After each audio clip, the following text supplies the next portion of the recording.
மாக நமது தளத்தின் முதல் படிநிலையாக நாம் ஒரு நிமிட தியானத்திற்குள் பயணிக்க இருக்கின்றோம்.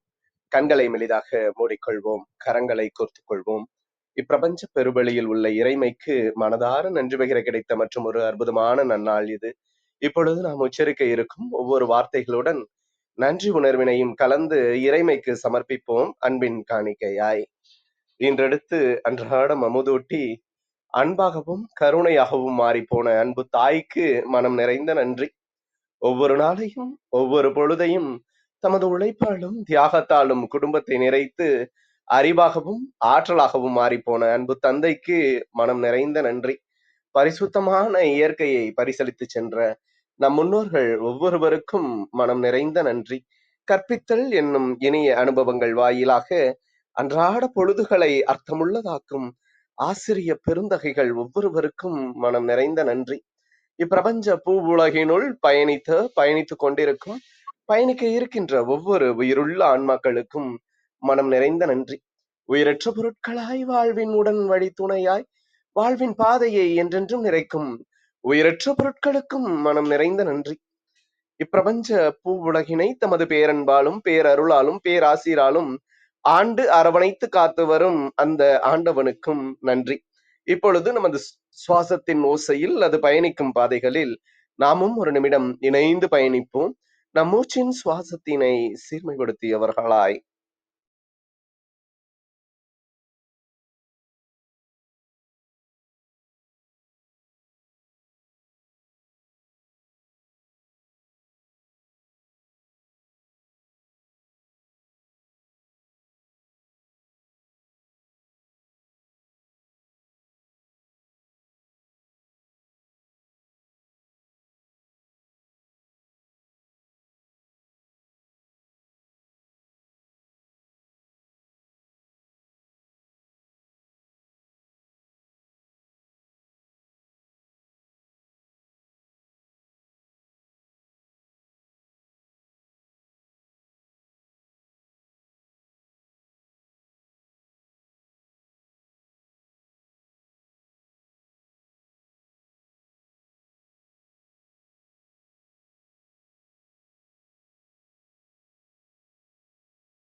இப்பிரபஞ்ச பெருவெளியில் நீக்கமர நிறைந்திருக்கும் முடிவில்லா பரம்பொருளின் அன்போடும் அருளோடும் ஆசிரோடும் எங்கள் வாழ்வியல் சூழல் அன்றாடம் அர்த்தமுள்ள வகையில் சீருடனும் செம்மையுடனும் பண்பட்டு வருகின்றது.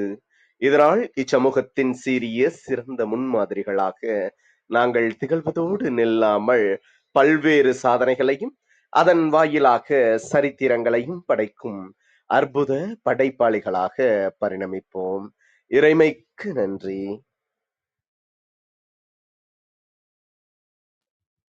இனிய வணக்கங்கள் அன்பு நண்பர்களே. நமது நிகழ்வின் அடுத்த படிநிலையாக நாம் நேர்மறை சிந்தனைகளுக்குள் சிந்திக்க இணைகின்றோம். அன்பு தோழர் கற்பகவள்ளி அவர்களை நேர்மறை சிந்தனைகளை சிந்திக்க அன்புடன் அழைக்கின்றோம். நன்றி. அனைவருக்கும் வணக்கம். இப்பிரபஞ்ச வெளியில் நீக்கமர நிறைந்திருக்கும் பரம்பொருளே, உம்மை வணங்குகின்றோம். உந்த நலப்பெரிய அன்பால் எங்களுக்கு கிடைத்திட்ட பெற்றோர்கள், வழிகாட்டிகள், உற்றார், உறவினர்கள், நண்பர்கள் மற்றும் ஒவ்வொரு உயிருள்ள ஆன்மாக்கள் மற்றும் உயிரற்ற பொருட்களுக்காகவும் மனம் நிறைந்த நன்றி. உந்தன் அபரிமிதமான படைப்பால் இப்பூவுலகு உந்தன் எழில் நிறைந்த இயற்கையாலும் நிறை வளங்களாலும் நீடித்த நலங்களாலும் ஆகச்சிறந்த நேர்மறை எண்ணங்களாலும் இவ்வுன்னத உலகிலும் எங்கள் உயிர் துடிப்புள்ள உள்ளங்களிலும் நீக்கமர நிறைந்துள்ளது. உந்தன் அளப்பரிய அன்பினாலும் அருளினாலும் ஆசீராலும் நாங்கள் ஒவ்வொருவரும் உயர்ந்த உன்னதமான வாழ்வியல் பயணத்தை நிறைவுடனும் நிம்மதியுடனும் அன்றாடம் மேற்கொண்டு வருகின்றோம், ஆகச்சிறந்த வழிகளில். இதனால் நாங்கள் இச்சமூகத்தின் இன்றியமையாதவர்கள் என்பதையும் சீரிய வழியில் பயணிக்கும் அளவிற்கு ஆக்கப்பூர்வமான வழிகளில் எங்களை அன்றாடம் புதுப்பித்து வருகின்றோம், உந்தன் ஒப்பற்ற வழி நடத்துதலுடன். சிறுதுளி பெருவெள்ளமாகும் என்பதைப் போல் நாங்களும் சிறுக சிறுக சாதனை துளிகளை கோர்த்து வருங்கால சரித்திரத்தை ஆக்கப்பூர்வமான முன்னெடுப்புகளால் அலங்கரிக்கும் வரம் தாரும். அனைவருக்கும் நன்றி, அனைத்திற்கும் நன்றி, ஆண்டவனுக்கும் நன்றி. நன்றி, நன்றிங்க அன்பு தோழர். இனிய வணக்கங்கள் அன்பு நண்பர்களே. நாள் இறைமையின் வரமாக நமது தளத்தின் 655வது நாள் நிகழ்விற்கு உங்கள் ஒவ்வொருவரையும் அன்புடன் வரவேற்பதில் பெருமகிழ்வு கொள்கின்றோம் நாங்கள். இந்த நாள் உங்களுக்கு ஆக சிறந்த நன்னாளாக அமைந்திடவும், நீங்கள் அடியெடுத்து வைக்கும் ஒவ்வொரு முயற்சிகளும் உங்களுக்கு ஆக சிறந்த வெற்றிகளை பரிசளிக்கவும் அன்பின் வாழ்த்துக்களை பகிர்ந்து கொள்வதில் பெருமகிழ்வு கொள்கின்றோம் நாங்கள். அன்பிற்கினிய நண்பர்களே, இந்த வாரம் முழுக்க நாம் அருள் உலகம் என்ற ஒரு அற்புதமான தொகுப்பின் கீழ் நமது சிந்தனைகளை செழுமைப்படுத்தி வருகின்றோம். இந்த அருள் உலகம் தொகுப்பில் இன்று உயரே மேலே உச்சியிலே என்ற ஒரு அற்புதமான ஒரு புத்தகத்தின் நமது அன்பு ஆட்சியர் வே இறையன்பு அவர்கள் எழுதிய புத்தகத்தின் சாராம்சத்தினை அன்பு சகோதரர் விவேக் அவர்கள் இன்று நம்மிடையே பகிர்ந்து கொள்ள இணைந்துள்ளார்கள். விவேக் அவர்கள் எப்பொழுதும் தெளிந்த சிந்தனையோடு ஒவ்வொரு செயலையும் எதிர்கொள்வதில் வல்லவராக இருப்பவர். திட்டமிட்ட இலக்குகளுடன் தமது வாழ்வியலை எடுத்து செல்வதில் வல்லவராக இருப்பவர். செறிந்த கருத்துக்களை நல்ல நல்ல புத்தகங்களின் வாயிலாகவும் அனுபவங்கள் வாயிலாகவும் பெற்று அதை தமது வாழ்வியல் வழித்தடங்களில் பின்பற்ற முயல்வதில் வல்லவராக இருப்பவர்.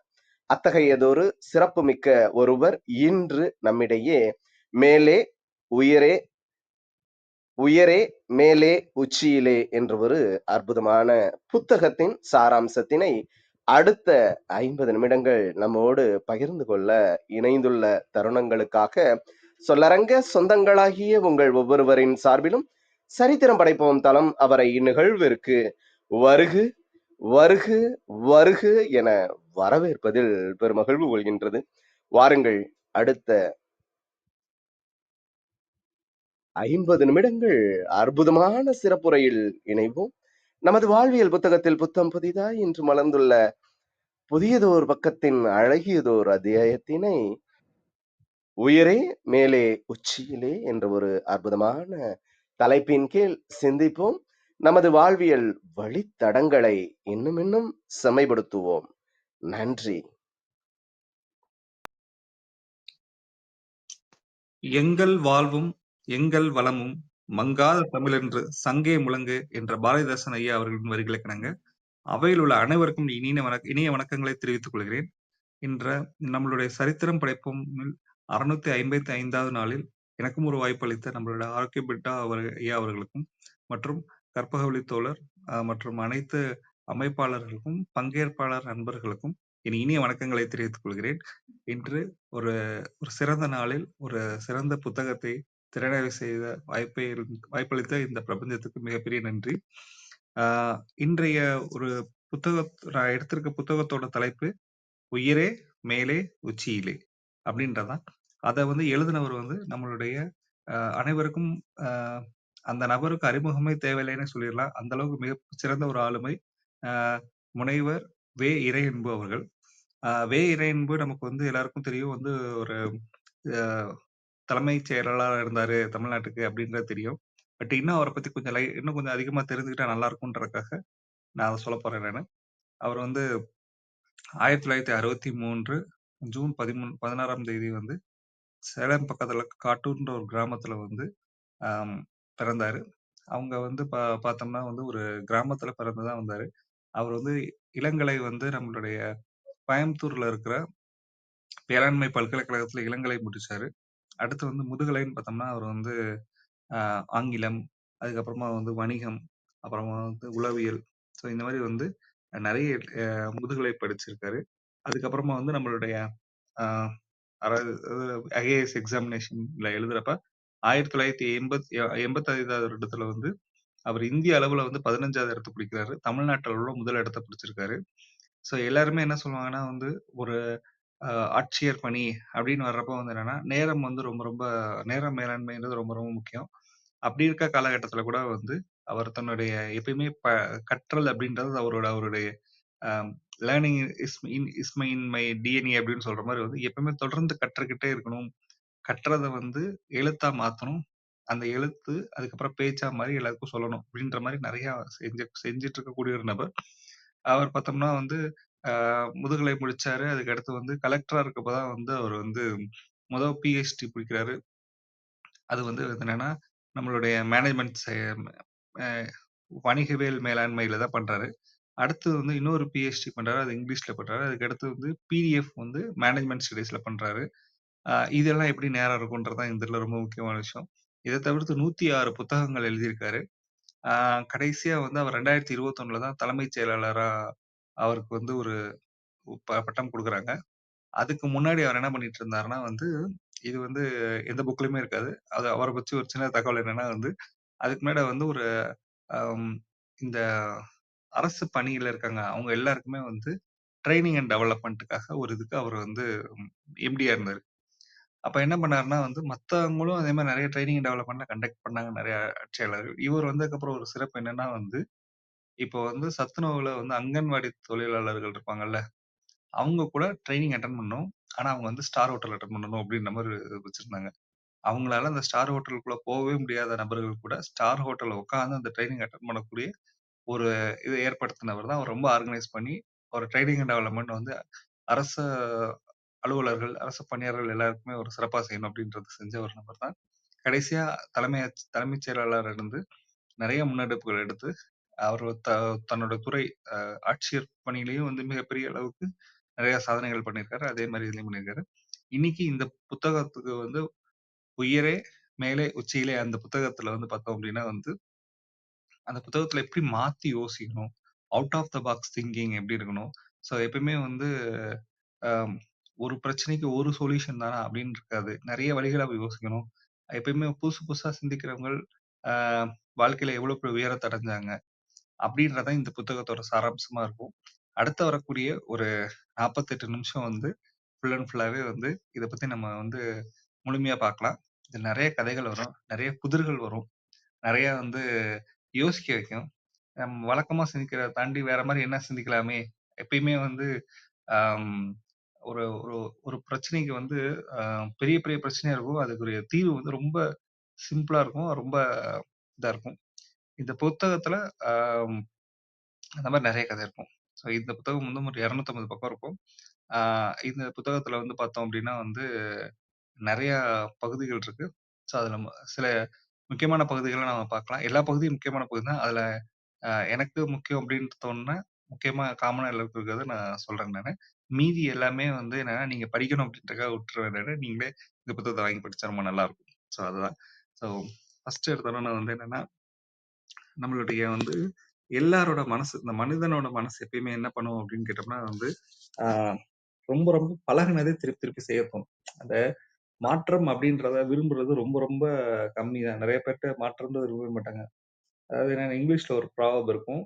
ஆ "no one likes change unless I mean ஒரு ஒரு இந்த குழந்தை வந்து ஈரமானா மட்டும் தான் அந்த குழந்தை ஈரத்துக்காக மாத்திக்கணும்னு நினைக்குமே தவிர்த்து, மத்த யாருமே இந்த உலகத்துல சேஞ்ச விரும்பவே மாட்டாங்க." அப்படின்ற ஒரு ஃபேமஸ் ப்ராவர்ப் இருக்கும்.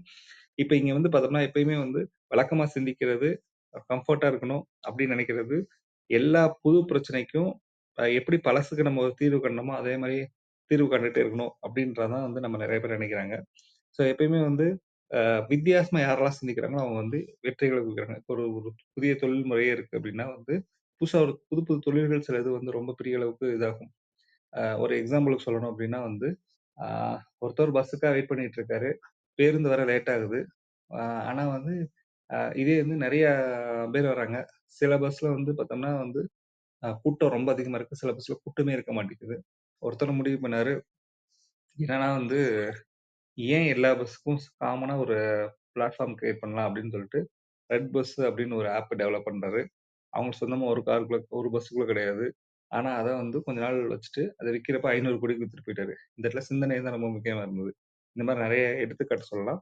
பட் இந்த இதுல வந்து என்ன சொல்லுவாங்கன்னா வந்து, நேர்கோட்டு சிந்தனை. அடுத்து எப்பயுமே வந்து வெஸ்டர்ன் திங்கிங் எப்பயுமே எப்படி இருக்குன்னா நேர்கோட்டு சிந்தனையா இருக்கும். இதுல வந்து ஈஸ்டர்ன் சைடுல இருக்க எல்லாருமே எப்படி இருக்கும்னா வந்து கிழக்கு இருக்குன்னா பக்கவாட்டு சிந்தனையா இருக்கும்னு சொல்றாங்க.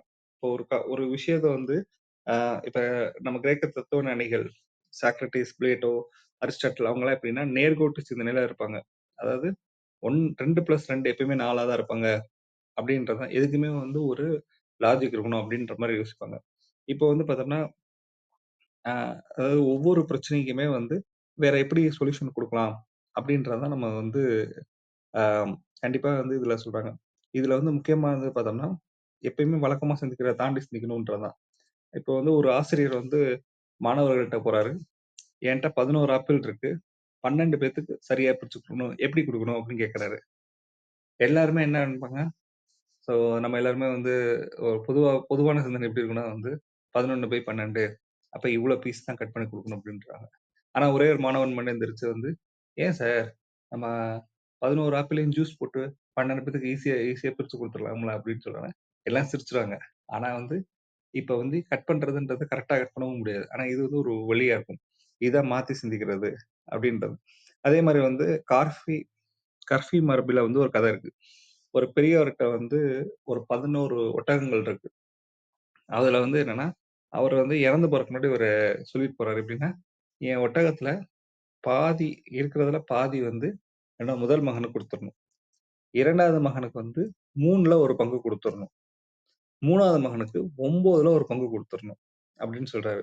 இப்படி ஒரு உயில் எழுதிட்டு போறாரு. இப்ப 17 ஒட்டகத்த பாதியா பிரிக்கிறதுன்றது பார்த்தா, நமக்கு வந்து 8.5 தான் வரும். இதே இது ஆ 1/3 அப்படின்னு சொல்றப்ப பார்த்தோம்னா, அது வந்து சம் டிஜிட்ல வரும். இதே இது 1/9 அப்படின்னு போறப்ப அதுக்கு ஒரு இது இருக்கும். ஸோ இப்படியே போயிட்டே இருக்கு. எப்படி பிரிக்கிறதுன்னு தெரியல. அந்த ஒட்டகத்த வந்து உயிரோட தான் பிரிச்சு குடுக்கணுன்றது இன்னொரு இதுல இருக்கு. என்ன பண்றதுன்னு யோசிச்சுட்டு இருக்கப்ப, அந்த ஊர்ல இருக்கிற ஒரு மிகப்பெரிய அறிஞர் ஒருத்தர் இருக்காரு. ஒரு நாட்டாம மாரின்னு வச்சுக்கோங்களேன். அவர்ட்ட போய் கேட்கறாங்க. அவர் என்ன பார்க்குறாரு. "என்ன வேணும் உனக்கு?" அப்படின்னா, இந்த மாரி வந்து எங்கள்ட்ட இருக்க ஒட்டகத்துல பாதி வந்து எங்க மூத்த அண்ணனுக்கும், அதாவது எடுத்திருக்கிறதுல 3ல ஒரு பங்கு வந்து எங்க 2வது அண்ணனுக்கும், 9ல ஒரு பங்கு எனக்கும் குடுக்கணும் அப்படின்ற மாரி சொல்றாங்க. அப்படின்னு சொன்னோனே வந்து, "அப்படியா? சரி ஓகே." இந்த அவர்ட்ட இருந்த ஒரு ஒட்டகத்த சேர்த்து பக்கத்துல வச்சுட்டு பார்க்குறாரு. என்னன்னா, மொத்தம் வந்து இப்ப 18 ஆயிருச்சு. இப்ப என்னப்பா வேணும் உனக்கு? அப்படின்றப்ப வந்து, ஃபர்ஸ்ட் பையன் என்ன சொல்றாருன்னா, "ஒ இது எப்படிங்க சரியா வரும்? உனக்கு பிரிச்சு தரணும் அவ்வளவுதான். நான் பிரிச்சு தரேன்" அப்படின்னு சொல்றாரு. அப்ப வந்து மொத்தம் இருக்க அ 18 ஒட்டகத்துல பாதி அப்படின்னு சொல்றப்ப வந்து 9 ஒட்டகம். ஃபர்ஸ்ட் பையனே எடுத்து கிளம்பு அப்படின்றாரு. 3ல ஒரு பங்கு. அப்ப வந்து 6 நீ எடுத்துட்டு கிளம்பு அப்படின்றாரு. 9ல ஒரு தடவ 2 நீ எடுத்துட்டு கிளம்புன்றாரு. மீதி அவர்ட்ட இருக்க ஒரு இத தான் எடுத்துட்டு போயிறாரு. அப்போ வந்து என்னன்னா, இந்த இடத்துல இந்த சொல்யூஷன் வேணும் அப்படின்னா, வழக்கமான சிந்தனை கரெக்ட்டா வராது. கொஞ்சம் மாத்தி யோசிக்கணும் அப்படின்றது தான் வந்து இது பண்றாங்க. ஆக்சுவலா இப்ப நம்ம ஆடியோல பேசிட்டு இருக்கோம். இல்லன்னா ஒரு சின்ன பசிலே குடுத்துரலாம். நம்ம நெறைய பேர் பார்த்திருப்போம். நம்ம 9 டாட் இருக்கும். இந்த 9 டாட்ட வந்து ஒரு 4 லைன்ல கனெக்ட் பண்ணணும். அ கொஞ்சம் லைட்டா யோசிச்சு கூட பார்க்கலாம். நீங்க கூட ஒரு பேப்பர், பேனா கூட எடுத்து கூட யோசிக்கலாம். 9 டாட் வச்சுக்கோங்க. மொத்தம் 4 4 கோடுல இந்த 9 டாட்டையும் கனெக்ட் பண்ணணும். ஆ சரி இது எப்படி பண்றதுன்னு யோசிங்க. இதுக்கு ஆன்ஸர் கிடைச்சுச்சு அப்படின்னா வந்து ரொம்ப சூப்பரா இருக்கும். ஸோ அப்படி எப்பயுமே வந்து வழக்கமா நீங்க 4 கூட வழக்கமா போற மாரி போட்டீங்கன்னா, கண்டிப்பா அது சேரவே சேராது. கொஞ்சம் வெளிய போய் பார்த்தோம்னா தான் ஒரு பிரச்சனைய வெளிய இருந்து பார்க்குறப்ப, அது ஒரு நல்ல அப்ரோச்சா இருக்கும். இதுக்கு இன்னொன்னு சொல்லணும்னா, இன்னைக்கு இருக்க மேனேஜ்மென்ட் தியரி எப்படி சொல்லணும் அப்படின்னா வந்து, rat view approach, eagle view அப்ரோச்ன்னு சொல்லுவாங்க. அதாவது ஒரு எலிய வந்து பார்க்குறப்ப என்னன்னா, தனக்கு சுத்தி இருக்கிறத மட்டும் தான் பார்க்கும். ஆனா ஒரு கழுகு வந்து மொத்தத்தையும் சேர்த்து பார்க்கும். ஸோ எப்பயுமே வந்து பார்த்தோம் அப்படின்னா, ஆ ஒரு தன்னோட பிரச்சனைக்குள்ளே இருக்கவங்க வந்து என்ன பண்ணுவாங்கன்னா, சிந்திக்கிறது ரொம்ப கம்மியாயிரும். ஆனா இதே இது வெளிய இருந்து பார்க்குறவங்களுக்கு நெறைய தெரியும். இப்ப நீங்க வந்து ஒண்ணும் இல்ல உங்கள்ட்ட யாராவது வந்து எனக்கு இப்படி ஒரு பிரச்சனைக்கு என்ன செய்யலாம்ன்னு கேட்டா, நமக்கு 1000 வழி சொல்லுவோம் நம்ப. அதே பிரச்சனை நமக்கு வரப்போ சொல்லுவோமான்னு கேட்டோம்னா, அது கொஞ்சம் சுருங்கிரும். அப்படி இருக்கக்கூடாது அப்படின்றது தான் இதுல முக்கியமான விஷயம். கண்டிப்பா வந்து நம்ம எப்பயுமே out of the box thinking இருக்கப்ப வந்து, நம்ப ரொம்ப சிறப்பான முடிவுகள் எடுப்போம். வித்தியாசமா செய்வோம். வாழ்க்கையில மிக முக்கியமான இடத்துக்கு அடைவோம். ஸோ அதுதான் அது. ஸோ பூனைக்கு யார் மணி கட்டுறது? அப்படின்னு இன்னொரு டாபிக். ஸோ பூனைக்கு யார் மணி கட்டுறதுன்னு சொல்றப்போ வந்து என்னன்னா, நம்மளுடைய இன்னைக்கு இருக்க பிரச்சனைகள பார்த்தோம் அப்படின்னா வந்து, ஆம் யார் எ இந்த ஒரு பிரச்சனைக்கு யார் யாரோ என்னென்னமோ சொல்றாங்க. சின்ன பிரச்சனை கூட தீர்க்க முடியாம நெறைய பேரு திண்டாடிக்கிட்டு இருக்காங்க. ஸோ அதுல ஒரு விஷயம் என்னன்னா வந்து ஒரு வீட்ல எலி இருக்கு. இந்த எலிகள் வந்து இப்ப பூனை இப்பதால வந்து எலிய பிடிச்சிட்டு போயிருது. So அந்த எலிகள்லாம் சேர்ந்து ஒரு மாநாடு நடத்துறாங்க. நம்ம பூனை வந்து நம்மள வந்து எடுத்துட்டு போயிருது. அது பாட்டுக்கு சாப்பிட்டுருது. நம்மள்ட்ட இருக்கிற இனத்தை அழிச்சிட்டு இருக்குது. என்ன செய்யலாம் அப்படின்னு கேட்டுட்டு இருக்காங்க. அந்த எலிகள்லாம் சேர்ந்து. ஸோ இந்த எலிகள் கான்ஃபரன்ஸ் மீட்டிங்ல வந்து ஒவ்வொருத்தவங்க ஒரு கருத்து சொல்றாங்க. அதுல வந்து என்னன்னா வந்து, சரி ஓகே. இந்த பூனை வர்றது நமக்கு வந்து அப்படி வருவதே தெரியாம இருந்து நம்மள புடிச்சிட்டு போயிருது. அப்ப இந்த பூனை வர்றது நமக்கு தெரியணும். அதுக்கு வந்து என்ன பண்ணலாம்னா, பூனை கழுத்துல ஒரு மணிய கட்டணும் அப்படின்றப்ப, யார் போய் பூனை கழுத்துல போய் மணிய கட்டுறது? அப்படின்னு கேட்கிறப்போ வந்து என்னன்னா, ஆம் சரி.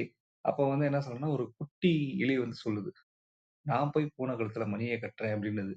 எல்லாம் சிரிச்சுட்டாங்க. என்னடா எல்லாம் சிரிக்கிறாங்களேன்னு சொல்லிட்டு, இப்ப வந்து எத வச்சு எல்லாரும் சிரிக்கிறாங்கன்னு சொன்னோனே வந்து, இரு நான் கண்டிப்பா நான் கட்டுறேன் அப்படின்றப்ப வந்து, சரின்ட்டு இது வந்து என்னன்னா, ஒரு ஆசிரியர் வந்து ஒரு மாணவர்கள்ட்ட இத பத்தி பேசுறாரு. ஆனா அடுத்த நாள் பார்த்தோம்னா, ஒரு பூனை வந்து நடந்து வரப்ப மணி சத்தம் கேட்குது. சரி எப்படி அத கட்டியிருக்கும் அப்படின்னு சொல்லி அந்த ஒரு ஆசிரியர் வந்து மாணவர்கள்ட்ட இந்த கதைய சொல்லி கேட்கிறாரு. ஒவ்வொரு மாணவனும் ஒவ்வொரு மாரி பதில் சொல்றான். அப்போ ஒருத்தவன் வந்து என்ன சொல்றான்னா வந்து, சார் அவன் வந்து என்ன பண்ணுவான்னா, அந்த பூனை வந்து அப்பதான் குட்டி போட்டிருக்குமா, அப்ப வந்து தாய் பூனை வந்து என்ன பண்ணும்னா வந்து, அத வந்து வேட்டையாடுறதுக்காக போயிருக்கும். குட்டிக்கெல்லாம் குடுக்குறதுக்காக. அப்ப அந்த சமயத்துல குட்டி பூனை கழுத்துல போய் ஒருத்தன் மணி கட்டியிருப்பான் சார். அந்த குட்டி எலி வந்து அந்த குட்டி பூனை கழுத்துல மணிய கட்டியிருப்பான் சார் அப்படின்னு சொல்லிட்டு சொல்றான் ஒரு பையன். இன்னொரு பையன் சொல்றான், சார் இது வேற மாரி சொல்லலாம் சார் இத. தாய் பூனைக்கே அந்த குட்டி பூனை வந்து சார் குட்டி எலி போய் மணி கட்டியிருக்கு சார் அப்படின்றாங்க. எப்படிப்பா? அப்படின்னு கேட்டா வந்து, ஒண்ணும் இல்ல. மொத நாள் நைட்டு போய் அங்க பக்கத்துல இருக்க மெடிக்கல் ஷாப்ல போய் ஒரு தூக்க மாத்திரை வாங்கிட்டு வந்து, அத ப பூனை குடிக்கிற பால்ல வந்து கலந்து ஆட்டோமேட்டிக்கா வந்து குடுத்தனால வந்து அந்த பூனை மயக்கமாயிருச்சு. மயக்கமானதுக்கு அப்புறம் என்ன ஆச்சு அப்டின்னா வந்து, ஆ அந்த அந்த நேரத்துல வந்து அந்த குட்டி எலி போய் கட்டியிருக்கும் அப்டின்னு சொல்றான். ஸோ இப்ப வந்து இதுல வந்து இந்த ஒவ்வொருத்தவங்களோட சிந்தனையுமே ஒவ்வொரு விதமா இருக்கு. இப்ப வந்து இந்த இடத்துல வந்து அப்ப வந்து இன்னைக்கு இருக்கிற நிறுவனத்துல வந்து இருக்கிற மிகப்பெரிய பிரச்சனை என்னன்னா வந்து, நெறைய ப்ராப்ளம் வரும். இந்த ப்ராப்ளத்துக்கு எப்படி யார் சொல்யூஷன் குடுக்குறாங்கன்றது ரொம்ப முக்கியம். அது யாரா வேணா இருக்கலாம். இத வந்து பிரபலமா படுத்துனது இப்ப நெறைய பேருக்கு வந்து பன்னாட்டு நிறுவனத்துல ஒர்க் பண்றாங்க. எஸ்பெஷலி மேனுஃபேக்சரிங் சைட்ல ஒர்க் பண்ணவங்களுக்கு நெறைய தெரியும். என்னன்னா வந்து, அ அந்த ஜாப்பனீஸ் கான்செப்ட்ட பொறுத்தளவுக்கு கெய்சான்னு ஒண்ணு சொல்லுவாங்க. அதுக்கு பேர் கன்டினியூஸ் இம்ப்ரூவ்மென்ட். அதுக்கு சஜஷன் வந்து என்னன்னா, முன்னாடிலாம் யோசனைலாம் வந்து டிசிஷன் எடுக்கிறது எல்லாமே வந்து ஒரு உயர் அதிகாரிகள் அவங்க தான் எடுத்துட்டு இருப்பாங்க. அவங்க தான் யோசனை சொல்ல முடியும் அப்படின்ற மாரி இருப்பாங்க. இல்ல ஒரு கன்சல்டன்ட் வச்சு பண்ணிட்டு இருந்தாங்க. ஆனா வந்து எப்ப ஜாப்பனீஸ் கான்செப்ட்ட பொறுத்தளவுக்கு எவன் வேலை செய்றானோ, அவனுக்கு தான் அந்த பிரச்சனைக்கு ஒரு வழி தெரியும். அவன்ட்ட ஏன் சொல்யூஷன் கேட்கக்கூடாது அப்படின்னு சொல்லிட்டு கேட்கிறப்ப வந்து என்னன்னா, அதுக்காக வந்து ஒரு சின்ன கதை சொல்றேன். இந்த புக்ல வரல. ஆனா அத ஒட்டி ஒரு சின்ன ஒரு கதை மட்டும் சொல்லலாம்னு நினைக்கிறேன் நானு. ஆ ஒரு இடத்துல வந்து பார்த்தோம்னா, ஆ ஒரு சோப் மேனுஃபேக்சரிங் கம்பெனி. அப்ப அவங்களுக்கு வந்து ஒரு கம்ப்ளைண்ட் வருது. என்ன வருதுன்னா வந்து, எங்களுக்கு உள்ளுக்குள்ள சோப்லாம் வெறும் கவர் மட்டும் வந்துட்டு இருக்கு அப்படின்னு சொல்றாங்க. அப்ப வந்து என்னன்னா, எப்படிப்பா இது வந்துட்டு இருக்குன்றப்போ வந்து உடனே வந்து எல்லாருமே உட்கார்ந்து டிஸ்கஸ் பண்றாங்க. டிஸ்கஸ் பண்ணி எல்லா இன்ஜினியர்ஸும் உட்கார்ந்து டிஸ்கஸ் பண்ணி, அது உள்ள இருக்க ஆப்ஜெக்ட் இருக்கா இல்லையா? அதெல்லாம் உள்ள பொருள் இருக்கா இல்லையா? சோப் இருக்கா இல்லையான்னு நம்ம மானிட்டர் பண்றதுக்கு ஒரு ரோபோட் மாரி செஞ்சுருவோம் நம்ம. அந்த ரோபோட் வந்து ஸ்கேன் பண்ணி அனுப்பும். அனுப்புறப்ப வந்து என்ன உள்ள ஆப்ஜெக்ட் இருக்கு, சோப் இருக்குன்றத என்ஷூர் பண்ணி அனுப்பும். அப்ப நமக்கு வந்து ஃபுல் ப்ரூஃப் சிஸ்டம் கிடைச்சிரும் நமக்கு. அப்படின்ற மாரி ஒரு சொல்யூஷன் குடுக்குறாங்க. இந்த சைடு வந்து போயிட்டு இருக்கிறப்போ வந்து ஒரு டீ குடுக்குற ஆள் வராரு அந்த சைடு. டீ குடுக்குற ஆள் வந்து, "நான் ஒரு யோசனை சொல்லலாமா சார்ன்னு?" நாங்களே இவ்வளவு நேரம் யோசிச்சுட்டு இருக்கோம். 3 நாளா பேசிட்டு இருக்கோம். இப்பதான் எங்களுக்கே ஒரு ஐடியா கிடைச்சிருக்கு. சார் ஒரு ஈஸியான வழி சொல்லட்டுமா சார்? அப்படின்றோம். என்ன நம்ம என் கூட கொஞ்சம் வர முடியுமா? அப்படின்னு கேட்கிறாரு. வரலாம் அப்படின்றப்ப நேரா போறாங்க. இந்த சோப் வந்து பேக்கேஜ் ஆயிட்டு இருக்குல்ல, அந்த இடத்துல போய் வச்சு ஒரு பெடஸ்டல் ஃபேன மட்டும் திருப்பி வைக்கிறாரு. எம்ப்டி பாக்ஸ்லாம் கீழ போயிருது. நார்மல் இதெல்லாம் வந்து கரெக்ட்டா போயிட்டே இருக்குது. ஸோ இந்த மாரி ஒரு யோசனை சொல்றாங்க. அப்ப யோசனைன்றது யாரால வேணாலும் சொல்ல முடியும். அதுக்கு வேற ஒரு புத்தகத்துல சொன்ன விஷயம் வந்து என்னன்னா, ஒரு மனிதனுக்கு ஒரு பிரச்சனைக்கு எத்தன வழிகளால அந்த மூளை யோசிக்கும் அப்படின்னு கேட்டோம்னா வந்து 1ன்னு போட்டுட்டு 0, 0, 0ன்னு போட்டு 8 பக்கத்து வரைக்கும் நீங்க போட்டீங்கன்னா, அந்த அளவுக்கு சொல்யூஷன் வந்து ஒரு மனித மூளையால ஏற்படுத்த முடியும். ஸோ அப்பயுமே வந்து இந்த மாரி நம்ம மாற்றி யோசிக்கிறப்ப வந்து ஆ ரொம்ப ரொம்ப நல்லாருக்கும். ஸோ இத பத்தி ஒரு கதை வந்து இதே புத்தகத்துல சொல்லியிருப்பாங்க. எப்படின்னா வந்து, "எதற்கும் வழி உண்டு" அப்படின்னு சொல்றது. ப்ரொஃபசர் நியூக்ளிலிட் அப்படின்னு சொல்லிட்டு ஒரு ஒரு ஒரு ப்ரொஃபசர் வந்து எகிப்து நாட்டு பிரமிடு எல்லாம் பார்க்கறக்கு போறாரு. அந்த இடத்துல நியூக்ளிலிட்ட வந்து உங்களை எல்லாரும் அறிஞர் இருங்கன்னு சொல்றாங்க. இப்ப பாத்தீங்க அப்படின்னா இங்க பிரமிட் இருக்கு. இந்த பிரமிடுக்கு வந்து சரியான அளவு வந்து ஹைட் எவ்வளவு இருக்குன்னு உங்களால சொல்ல முடியுமா? அப்படின்னு ஒரு ப்ரொஃபசர் வந்து அவரை கொஸ்டின் பண்றாரு. அவரை வந்து கேவலப்படுத்தணுமே நினைச்சு ஒரு கேள்வி கேட்கிறாருன்னு வச்சுக்கோங்களேன். ஏன்னா அவர்ட்ட அவ்வளவு பெரிய கயிறு கிடையாது. அவ்வளவு பெரிய உச்சிக்கு போய் அந்த மெஷர் பண்றதுக்குரிய வழிகளும் ரொம்ப ரொம்ப கிடையவே கிடையாது. நியூக்ளியர் என்ன சொல்றாருன்னா, கண்டிப்பா பண்ணலாம் சார். ஒன்னும் இஷ்யூ இல்ல வாங்க அப்படின்னு சொல்லிட்டு என்ன பண்றாருன்னா வந்து, ஆம், அந்த பிரமிடோட நிழல் கீழ விழுவும்ல. அந்த சூரிய ஒளியில நிழல் கீழ விழுவும்ல. அந்த நிழல வந்து மெஷர் பண்றாரு. மெஷர் பண்ணிட்டு தான் கையில இருக்க கயிற வச்சு மெஷர் பண்றாரு. அதே மாரி தான் நின்னு தன்னோட நிழல வந்து அப்படியே விழுகுறத மெஷர் பண்றாரு. மெஷர் பண்ண சொல்றாரு. அப்ப இவரோட உயரம் என்னன்னு தெரியும். இந்த நிழல் எவ்வளவு விழுகுதுன்னு தெரியும். அப்ப பிரமிடோட நிழல் எவ்வளவு விழுந்துச்சுன்னா, பிரமிடோட உயரத்த கரெக்ட்டா கண்டுபிடிச்சிட முடியும்ல. ஸோ இந்த மாரி பண்றாரு. அந்த வந்த எல்லாருமே வந்து அவர ரொம்ப பாராட்டுறாங்க. ஸோ இந்த இடத்துல வந்து எல்லாத்துக்குமே வாய்ப்பு இருக்குது. நம்ம வந்து அந்த வாய்ப்ப எப்படி பார்க்குறோம் அப்படின்றதுக்கு தான். ஸோ இது வந்து எல்லாருமே ரொம்ப பாராட்டுறாங்க. இப்படிதான் நம்ம ஒவ்வொரு விஷயத்தையும் நம்ம மாத்தி யோசிச்சு அடுத்தடுத்த கட்டத்துக்கு போணும் அப்படின்றாங்க. அடுத்தது வந்து என்னன்னா வந்து, அ மரணத்தையும் வெல்லலாம் அப்படின்னு சொல்லிட்டு ஒரு டாபிக். மரணத்தை வெல்லலாம் அப்படின்னு சொல்றப்போ வந்து என்னன்னா, மாத்தி யோசிக்கிறவங்க வந்து எவ்வளோ பெரிய நெருக்கடியும் அழகா சமாளிச்சுருவாங்க. இதுக்கு வேற ஒரு எடுத்துக்காட்டு சொல்ல நினைக்கிறேன் நானு. ஒரு பேரறிஞர் அண்ணாவ பார்த்து ஒரு வார்த்தை கேட்குறாங்க. ஒரு எதிர்க்கட்சியில இருந்து, "யுவர் டேஸ் ஆர் கவுண்டட்." அதுக்கு நெறைய அர்த்தம் இருக்குது. அது என்னன்னா, ஈவன் அவருக்கு ரொம்ப உடம்பு சரியில்ல. "Your days are counted." அப்படின்னு சொல்லி கேட்கிறாரு. அதே இன்னொரு அர்த்தம் என்னன்னா வந்து, "உங்க ஆட்சிக்கு நாட்கள் எண்ணப்படுகிறதுன்ற" மாரி ஒரு அர்த்தம் இருக்கு. அப்ப அவர் சொன்ன பதில், "மை ஸ்டெப்ஸ் ஆர் மெஷர்ட்." அப்படின்னு சொல்லியிருப்பாரு. ஸோ அப்போ வந்து என்னன்னா, எந்த ஒரு தருணத்தையும் எப்படி நம்ம எதிர்கொள்ளலாம் அப்படின்றது ஒரு சின்னது தான். எப்பயுமே வந்து நம்மளுடைய சாவித்திரி அப்படின்னு சொல்லிட்டு ஒரு புராண கதை நம்ம கேள்விப்பட்டிருப்போம். சத்தியவான் சாவித்திரி அப்படின்னு சொல்லிட்டு. இந்த சாவித்திரி வந்து ஒரு மன்னனோட மகள். அவங்க வந்து அஸ்வபதி என்ற மன்னர் அவரோட மகள் தான் வந்து சாவித்திரி. ஒரு திருமண வயது வந்துடுச்சு. கணவன தேர்ந்தெடுக்க வாய்ப்பு அப்ப அவங்களுக்கு இருந்திருக்குது. ஸோ சாவித்திரி வந்து ஒரு கம்பீரமா ஒரு மனிதன தேர்ந்தெடுக்கணும்னு நினைக்கிறாரு. எல்லா ஊருக்கும் போறாங்க. எல்லா இடத்துலயுமே பார்த்தோம்னா, அவருக்கு புடிச்ச ஒரு இளவரசன பார்க்கவே முடியல. ஒரு ஆசிரமத்துக்கு வந்துட்டு இருக்க சமயத்துல, அந்த இடத்துல வந்து அ அமைதியா இருந்திருக்கு. போய் பார்க்குறாங்க. அந்த இடத்துல ஒரு ஒரு ஒரு மனிதன் வந்து ஏதோ மரம் மாரி வெட்டிக்கிட்டு இருக்கான். பார்க்குறப்ப ரொம்ப அழகா இருந்தான். ரொம்ப நல்ல ஒரு ஆ ஆளுமையான ஒரு நபர் மாரி தெரியிறாங்க. அப்ப விசாரிச்சு பார்க்குறப்ப வந்து பார்த்தோம்னா, அவங்க ஏற்கனவே ஒரு மன்னரா இருந்து, இப்ப அவங்க வந்து அவங்க அப்பா வந்து ஒரு முனிவரா மாறியிருக்காரு. அவங்களோட எல்லா ஆட்சி அதிகாரம் எல்லாமே போயிருச்சு. அவருக்கு வந்து பார்வையும் இல்ல. அப்படி இருக்கிறதுல வந்து பார்த்தோம் அப்படின்னா வந்து, எனக்கு அவன தான் புடிச்சிருக்கு அப்படின்னு அந்த சாவித்திரி சொல்றாங்க. அவங்க அப்பாட்ட. அவர் ஞாபகத்த போய் கேட்கிறாரு. இது ரொம்ப அபசகுனமான ஒரு இது. இந்த சாய்ஸ் வேணாமே அப்படின்றாங்க. ஏன் அப்படின்னு கேட்கிறப்ப ரொம்ப ரொம்ப கேட்கிறப்ப, அவன் கல்யாணம் ஆகி 12 மாசத்துல இன்னும் 12 மாசத்துல அவன் இறந்து போயிருவான் அப்படின்றாங்க. இவரு எவ்வளவோ கஷ்டப்பட்டு அவங்க பொண்ணுட்ட பேசி பார்க்குறாரு. அந்த பொண்ணு கன்வின்ஸ் ஆகவே இல்ல. கடைசியா கண்டிப்பா நான் கல்யாணம் பண்ணுவேன் அப்படின்னு சொல்லிடுச்சு. சரி வேற வழியே இல்லாம கல்யாணம் பண்ணி வைக்கிறாங்க. கரெக்ட்டா 12வது மாசம் முடியறதுக்கு 2 நாளுக்கு முன்னாடியே அந்த பொண்ணுக்கு சரியா தெரிஞ்சிருது. சரி ஓகே. இன்னைக்கு வந்து நம்ம வந்து ஆ இன்னும் 2 நாள்ல தான் இருப்பாரு உயிரோட அப்படின்னு தெரிஞ்சிருது. அந்த 2 கடைசி நாள் வரப்ப ஒரு இவங்க வந்து ம் நெறைய வந்து தவம்லாம் பண்ணனால வந்து இவங்களுக்கு ஒரு இது என்னன்னா, இவங்கள ஒரு சுத்தி வர எப்பவுமே ஒரு நெருப்பு வட்டம் இருக்கும். கடைசியா இறந்து மடியில விழுகுற மாரி ஒரு சீன் வரும். மடியில விழுந்ததுக்கு அப்புறம் பார்த்தோம்னா, அந்த அவங்கள கூட்டிட்டு போக தூதுவர்களா வருவாங்கல்ல, அவங்க வந்துட்டு சுத்தி வர வந்து இவள சுத்தி ஒரு பெரிய நெருப்பு வட்டம் மாரி இருக்கனால வந்து உள்ள வரவே உங்களுக்கு இதா இருக்கு. கடைசி யமன் வர்றாரு. வந்துட்டு கூட்டு போலான்னு வர்றாரு. கூட்டு போலான்னு வர்றப்போ வந்து, சரிப்பா வேற வழி இல்ல. கண்டிப்பா நான் கூட்டிட்டு தான் போணும்னு போறாரு. ஏன்னா ஒரு ஒரு உயிர் பிறந்துச்சுன்னா, இறந்து தான் போணும். வேற வழியே கிடையாது. அப்படின்னு சொல்றாரு. அப்படின்னு போறப்ப அந்த கணவன கூட்டு போறப்ப, பின்னாடி சாவித்திரியும் தொடர்ந்து பின்னாடியே போயிட்டு இருக்காங்க. இப்ப ஏன் நீ வர்றம்மா? நீ வந்து உனக்கு வந்து அந்த இதெல்லாம் உனக்கு சாவுல இன்னும் வரல. நீ இருக்கலாம். நீ ஏன் வந்துட்டு இருக்க? ஒரு கணவன தொடர்ந்து வர்றது தான் மனைவியோட கடமை. நான் அந்த கடமைய செய்றேன் அப்படின்றப்ப, பார்த்துட்டே இருக்காரு.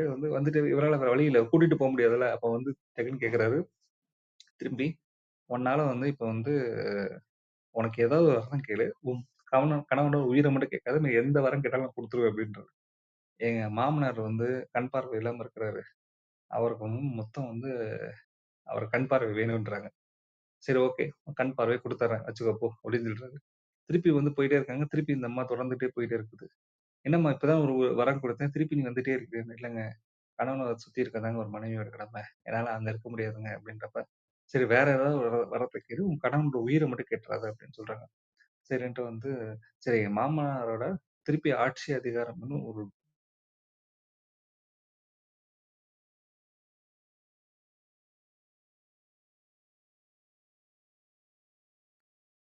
கேட்கலாம் சார்.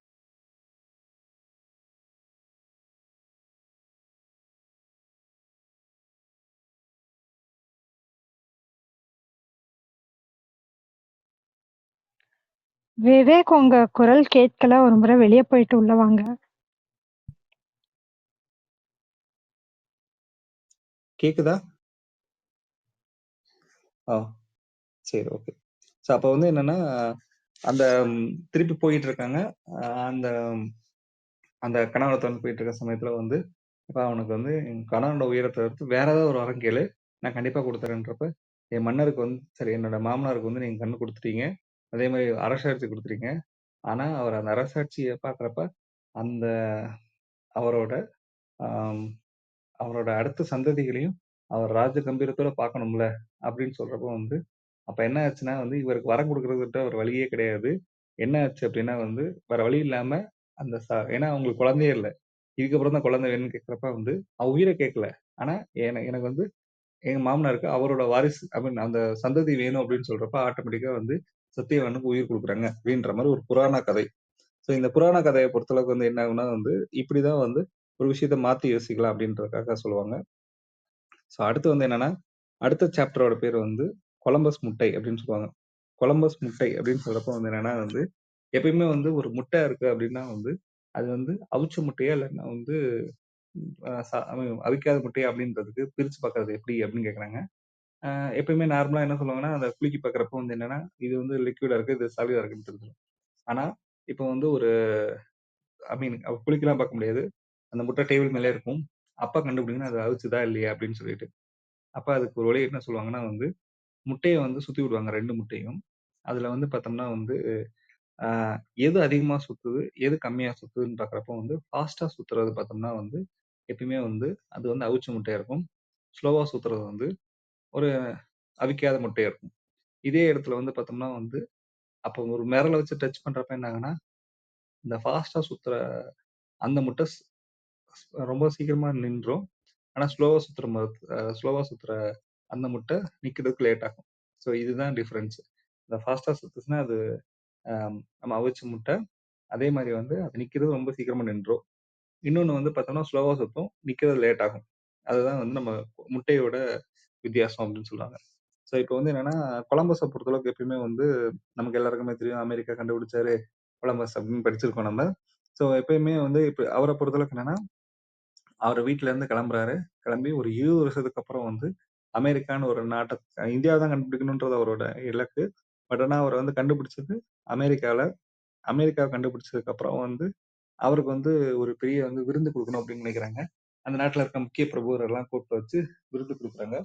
விருந்து குடுத்ததுக்கு அப்புறம் வந்து அப்பதான் வந்து அதுல வந்து எப்பயுமே வந்து ஒருத்தவங்க வந்து இன்னொருத்தவங்க புகழ் பிடிக்காது அப்படின்றதுக்காக வந்து சில விமர்சனங்கள்லாம் குடுப்பாங்கல்ல. அதுல ஒருத்தர் சொல்றாரு, "என்னப்பா பெருசா பண்ணிட்டாங்க? அவர் நேரா கிளம்புறாரு. ஒரு போட் எடுக்குறாரு. அவர் பாட்டுக்கு போறாரு. போறப்ப ஏதோ ஒரு நாடு தெரியுது. அத கண்டுபிடிச்சிட்டாருன்னு வேற சொல்றோம். அதுக்கு வேற பெருமையா வேற பேசுறோம். இதுல என்ன சிறப்பு இருக்கு?" அப்படின்னு அவர் கேட்கிறாரு. இது ஒரு பொதுவா பார்க்குறப்ப இது கரெக்ட்டா தானே தெரியும். வண்டி எடுக்குறாரு, போட் எடுக்குறாரு, கிளம்புறாரு. ஏதோ ஒரு இடத்துல ஒரு நாடு கிடைச்சிருது. இதுல என்ன புதுசா இருக்குது? அப்படின்னு சொல்றப்போ வந்து கொலம்பஸ் பார்த்துட்டு ஒண்ணுமே செய்யல. ஒரு சிம்பிளா வந்து அங்க டேபிள்ல நெறைய முட்டைகள் வச்சிருக்காங்க. அந்த முட்டைய எடுத்துட்டு, இந்த முட்டைய நேரா வைக்கணும். முயற்சி பண்ணுங்க. ஒரு 3 நிமிஷம் டைம் தரேன்னு சொல்றாங்க. எல்லாரும் அத முன்னாடி எடுத்து வைக்கிறதுக்கு ரொம்ப முயற்சி பண்ணிட்டே இருக்காங்க. யாராலும் நிக்க வைக்கவே முடியல. அவர் என்ன பண்ணாரு, ஒரு டேபிள்ல ஒரு சின்ன தட்டு தட்டிட்டு, அது கீழ ஃப்ளாட் ஆனதுக்கப்புறம், அந்த அவிச்ச முட்டையோட பாட்டம் சைடுல அப்படி நிக்க வைக்கிறாரு. நிக்க வச்சு நின்றுச்சு. இப்ப நிக்க வைங்கன்றப்ப எல்லாரும் நிக்க வச்சுட்டாங்க. ஒரு விஷயத்த கண்டுபிடிக்கிறது கஷ்டம். காப்பி அடிக்கிறது ரொம்ப ரொம்ப ஈஸி. இப்ப இங்க இருக்க நெறைய பேர் என்ன பண்ணுவாங்கன்னா வந்து, கண்டுபிடிக்கிறத வந்து அது வந்து கண்டுபிடிக்கிறத பத்தி சொல்ல மாட்டாங்க. ஆனா காப்பி ஈஸியா அடிச்சுட்டு, அதுக்கு விமர்சனம் நெறைய சொல்லிட்டே இருப்பாங்க, அப்படின்னு சொல்றாங்க. ஸோ இதே மாதிரி வந்து என்னன்னா வந்து, இந்த கண்டுபிடிக்கிறது தான் ரொம்ப சிறப்பான ஒரு விஷயம். ஸோ இந்த உலகத்துல வந்து கண்டுபிடிப்பாளர்களா இந்த உலகம் எப்பயுமே கொண்டாடிட்டே இருக்கும். இப்ப வந்து பார்த்தா தாமஸ் ஆல்வா எடிசன் இருக்காரு அப்படின்னா, அவர் கரண்ட்ட கண்டுபிடிச்சாரு. அவர் நினைவா வ அவரோட பிறந்த நாள் அன்னைக்கோ, இல்ல இறந்த நாள் அன்னைக்கோ ஒரே ஒரு நிமிஷம் மட்டும் அமெரிக்கால கரண்ட் கட் ஆகும். ஏன் அப்படின்னு கரண்ட் கட் பண்ணுவாங்க பர்ப்பஸ்ஃபுல்லாவே. எடிசன ஞாபகப்படுத்தணுன்றதுக்காக. ஒரு இருளான உலகத்துக்கு ஒரு வெளிச்சத்த குடுத்த ஒரு நபர் அப்படின்னு சொல்லிட்டு அவர போட்டுருவாங்க. ஸோ அப்போ வந்து என்னன்னா, அவருக்கு அப்புறம் நெறைய பேர் நெறைய விஷயத்த கண்டுபிடிச்சிருக்கலாம். ஆனா ஆரம்ப புள்ளின்றது அவர் தானே. அந்த சிறப்பு எப்பவுமே இருக்கும்ல. அதே மாரி என்ன பண்ணுவாங்கன்னா வந்து, இப்ப 2 பேத்துட்ட ஒரே பணம் இருக்குது. 2 பேத்துல ஒரே பணம் இருக்குது. இப்ப அப்ப என்ட்ட இன்னொருத்தர்ட்ட ஒரே பணம் இருக்குன்னா, நான் அவருக்கு ஒரு ரூ. 10 தர்றேன் அப்படின்னா, 2 பேத்துக்குள்ள டிஃபரன்ஸ் எவ்வளோ இருக்கும்? யாராவது அன்மியூட் பண்ணி சொல்ல முடியுமா? 2 பேர் இருக்கணும். 2 பேத்துட்ட ஒரே ஒரே அளவுக்கு பணம் இருக்கு. இப்ப நான் வந்து ஒரு ரூ. 10 எடுத்து அவருக்கு குடுக்குறேன் நானு. அப்ப 2 பேத்துக்குள்ள பணத்துல இருக்க டிஃபரன்ஸ் எவ்வளோ இருக்கும்? யாராவது அன்மியூட் பண்ணி சொல்ல முடியுமா? ரூ. 20. சரியான பதில். சரியான பதில். ஆக்சுவலா வந்து பார்த்தா எல்லாருமே ரூ. 10 அப்படின்னு சொல்லுவாங்க. பட் ஆனா அது கிடையவே கிடையாது. ரூ. 20. இப்போ சப்போஸ் 2 பேர்ட்ட ரூ. 50, 50 இருக்கு. ஒரு ரூ. 10 எடுத்து குடுத்தோம் அப்படின்னு சொன்னோம்னா வந்து, அவர்ட்ட ரூ. 60 இருக்கும். இவர்ட்ட ரூ. 40 இருக்கும். ஸோ அப்போ வந்து டிஃபரன்ஸ் வந்து ரூ. 20 இருக்கும். ஸோ இது வந்து என்னன்னா, பொதுவா பார்க்குறப்போ வந்து என்னன்னா, டக்குனு வந்து இந்த சரியான ஆன்ஸர் நெறைய பேர் குடுக்க மாட்டாங்க. ஸோ ஆனா வந்து இப்ப சொன்னவங்க ரொம்ப சிறப்பா சொல்லியிருக்காங்க. நன்றி. ஸோ அதே மாரி வந்து அ ஒரு வாட்டி பெர்னாட் ஷா வந்து என்ன பண்ணா பெர்னாட் ஷா எல்லாருக்குமே பிடிக்கும். பெர்னாட் ஷா வந்து ஒரு கடைக்கு ஃபோட்டோ எடுக்கலான்னு போறாரு. போறப்போ வந்து அந்த கடை இந்த ஃபோட்டோ எடுக்கிறவர் என்ன சொல்றாருன்னா, "எவ்வளோங்க சார்ஜ்ன்னு?" கேட்கிறப்ப, "ஒரு 200 பவுண்ட் ஆகும்" அப்படின்றாங்க. 200 பவுண்ட் ஆகுமா? சரி ஓகே. ஆ என்ன பண்றாருன்னா, அவரு சரின்னு ஃபோட்டோ எடுங்கன்னு எடுக்குறாரு. எடுத்ததுக்கப்புறம் வந்து 20 செக்ல சாரி 10 செக்ல 20, $20 எழுதி எழுதி குடுக்குறாரு. எழுதி எழுதி குடுக்குறாரு. உடனே கடைக்காரர் கேட்குறாரு, "ஏன் பெர்னாட் ஷா நீங்க இவ்வளோ பெரிய அறிஞர். நீங்க என்ன 10 செக்ல எழுதி குடுக்குறீங்க? நீங்க வந்து இந்த மாரி வந்து குடுத்துருக்கீங்களே!" அப்படின்னு சொல்றப்போ வந்து, "என்னோட ரசிகர்கள் நெறைய பேர் இருக்காங்க. என் கையெழுத்து போட்டு ஆட்டோகிராஃப் பார்த்தாலே அவங்க வந்து $25 25 பவுண்ட் வரைக்கும் குடுப்பாங்க. சரியா? உன்ட்ட 10 குடுக்குறேன். நீ என்ட்ட எவ்வளோ கேட்ட? 200 பவுண்ட் கேட்ட. இப்ப நான் 10 குடுக்குறப்ப அது அதோட வேல்யூ எவ்வளவு? 250 மாறும். அப்ப வந்து நீ அத காமிச்சு காமிச்சு அவங்களுக்கு அவங்களுக்கு குடுத்தேன்னா, அவங்க அத வாங்கிட்டு போயிருவாங்க. உனக்கும் கிடைச்சிரும். உனக்கு வந்து நீ நீ என்ன கேட்டியோ அதோட அதிகமா கிடைக்கும்ன்றாரு. இது வந்து என்னன்னா, அவரும் அதே மாரி வச்சிருக்காரு. எல்லாரும் விக்கிறாங்க. அவருக்கு 250 பவுண்ட் கிடைச்சிருச்சு. இதுல ஒரு முக்கியமான விஷயம் என்னன்னா, ஆட்டோகிராஃப் வாங்குறவங்க யாரும் இந்த செக்க வந்து போட மாட்டாங்க. அவங்களே பத்திரமா வீட்ல வச்சுப்பாங்க. அப்ப இவரோட 200 பவுண்ட் செலவே ஆகல. ஆனா அவரோட பர்ப்பஸ் முடிஞ்சிருச்சு. ஸோ இது ஒரு மாத்தி சிந்திக்கிறதுக்குரிய ஒரு விஷயத்த சொல்லுவாங்க. ஆ கண்டிப்பாக. ஸோ அடுத்து வந்து பலவீனத்தை பலமாக்கு அப்படின்னு ஒரு டாபிக். எப்பயுமே வந்து வந்து ஒரு அசாத்திய பலத்த வந்து ஒரு கோணத்துல பெற்றிருக்கவங்க எல்லாருமே வந்து அவங்களோட ஆசை, அவங்களோட ஆணவத்த வந்து கடைசியா அந்த பலமே அவங்கள வந்து வீழ்த்திரும்னு சொல்லுவாங்க. பஸ்மாகரன் ஒரு இரக்கமில்லாத ஒரு நபர், அரக்கன். அவன பொறுத்தளவுக்கு என்னன்னா வந்து, ஆ சிவன் மேல கடுமையாக வந்து ஒரு தவம் இருந்து, கடைசியா அவனுக்கு வந்து ஒரு வரம் கிடைச்சிருச்சு. அவன் யார் தலைமையில கை வச்சோ அவங்க செத்து போயிருவாங்க. இதுதான் அந்த அ அந்த வரத்தோட சிறப்பு. அவனுக்கு ரொம்ப சந்தோஷம். ஆனா ஒரு திடீர்னு ஒரு சந்தேகமும் வருது. இவ்ளோ பெரிய வரத்த குடுத்துருக்காய்ங்க. நம்ம டெஸ்ட் பண்ணணுமே அப்படின்னு கேட்கிறப்போ, அப்ப இந்த யார் இந்த வரம் குடுத்தாரோ சிவபெருமான் அவர்ட்டயே தலையில வச்சு டெஸ்ட் பண்ணணும்னு கைய கொண்டு போயிருவான்ல. இதான் வரம் குடுத்தவன் மேல கை வைக்கிறது அப்படின்னு சொல்லி ஒரு சொலவடைகள் இருக்கும். நம்ம அதுல பயன்படுத்துவோம்ல. அந்த இதுல சொல்றாங்க. அப்ப வந்து என்ன ஆகும்னா வந்து, ஆ அப்ப கைய வைக்கலான்னு போறப்போ வந்து அவர் எஸ்கேப் ஆயிருவாரு. அதுக்கப்புறம் இந்த பிரச்சனைய வந்து பெருமாள்ட்ட சொல்றான். இரு நான் உனக்கு டீல் பண்றேன்னு சொல்லிட்டு போயிட்டு, ஒரு ஒரு பெண் வேடமிட்டு, ஒரு நடன மங்கையாகி வந்து ஆடுவாரு. அப்ப வந்து என்னன்னா, அந்த ஆடுறத பார்த்தா அந்த இவன் வந்து பகாசுரனுக்கு வந்து ரொம்ப ஒரு ஈர்ப்பு வந்துரும். ஈர்ப்பு வந்ததுக்கப்புறம் வந்து என்னன்னா, ஆ அப்போ ஒரு பாயிண்ட்ல வந்து என்ன சொல்லுவான்னா வந்து அந்த பொண்ணு என்ன சொல்லும்னா வந்து, "நான் வந்து என்னென்ன அபிநயம் பண்றேனோ, அதே மாரி நீனும் பண்ணு" அப்படின்னு சொல்லுவாங்க. சரின்னு அவனும் கிட்டத்தட்ட ஒரு 1 மணி நேரம் டான்ஸ் ஆடிட்டே இருப்பாங்க. திடீர்னு பார்த்தோம்னா, அவள அறியாம தான் விரல எடுத்துட்டு போய் தலை மேல வைக்கிற மாதிரி அவ கொண்டு போவா. இவனும் அத வரத்தையே மறந்து தான் விரல எடுத்துட்டு போய் தலையில வைக்கிறப்ப, அந்த தலையில வச்சுனா அவனே இறந்துருவான் அப்படின்ற மாரி அந்த புராண கதை முடியும். ஸோ அப்ப வந்து பலம் சில நேரத்துல பலவீனமா மாறுது. நம்ம பலம் நெறைய இருக்குன்றனால, இந்த பலமே நம்மள வந்து அழிக்கக்கூடிய வாய்ப்பு இருக்குன்னு சொல்றாங்க. இதே மாரி இன்னொரு இதுல வந்து ஆர்.கே. நாராயணன் எழுதின ஒரு புத்தகத்துல வந்து பார்த்தோம் அப்படின்னு சொன்னோம்னா வந்து, ஆ அந்த புத்தகத்துல வந்து வாசுன்னு ஒருத்தன் வருவான். அவன் வந்து எப்பயுமே இரக்கமே இல்லாத ஒரு மனிதன். அவன பொறுத்தளவுக்கு வந்து என்னன்னா, விலங்கோட தோலு இதெல்லாம் எடுத்து வியாபாரம் பண்ணக்கூடிய ஒரு நபர். அவனுக்கு வந்து என்னன்னா, ஒரு ஊர்ல வியாபாரம் பண்ணலான்னு போறப்போ வந்து, அவனுக்கு ஒரு இடம் தேவைப்படுது. அப்ப வந்து அங்க வந்து ஒரு தையல் கடை வச்சிருக்க ஒரு பேரு வந்து நடராஜன் பேரு. அவரு வந்து கடையில நல்லா பேசி பழகி, பேசிட்டு இருக்க சமயத்துல இவன பத்தி ஃபுல்லா தெரியாது. ஒரு பாயிண்ட்ல என்ன கேட்டான்னா, "எனக்கு ஒரு சின்ன இடம் வேணும். என்னோட தொழிலுக்கும் பிளஸ் தங்குறதுக்கும் வேணும் எனக்கு." அப்படின்னு சொல்லி கேட்கறாங்க. அவர கேட்கிறப்போ வந்து அந்த வாசு கிட்டன்னா, நடராஜனும் ஒரு இடத்த அரேஞ்ச் பண்ணி குடுக்குறாரு.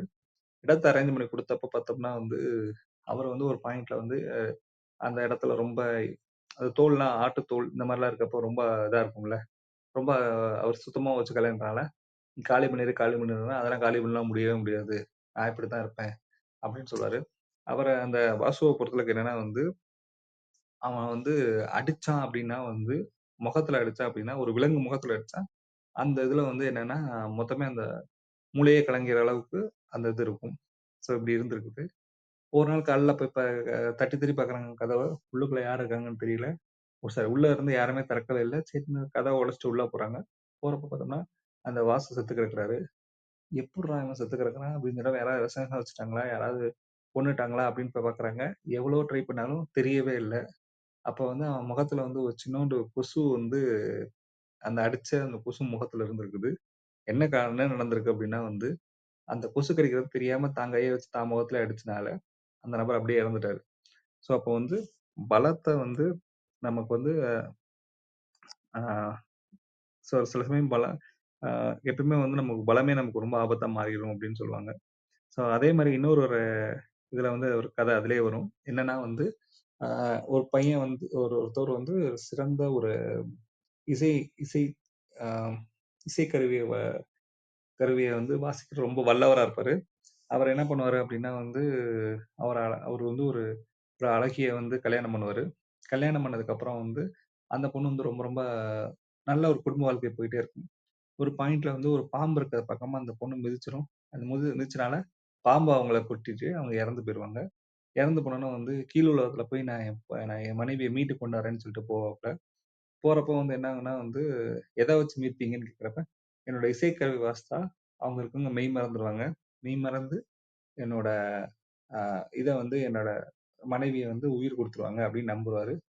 சரின்ட்டு சரின்னு அவங்க கீழ உலகத்த நோக்கி போவாரு. போயிட்டு அவர் இசைக்கருவி வாசிப்பாரு.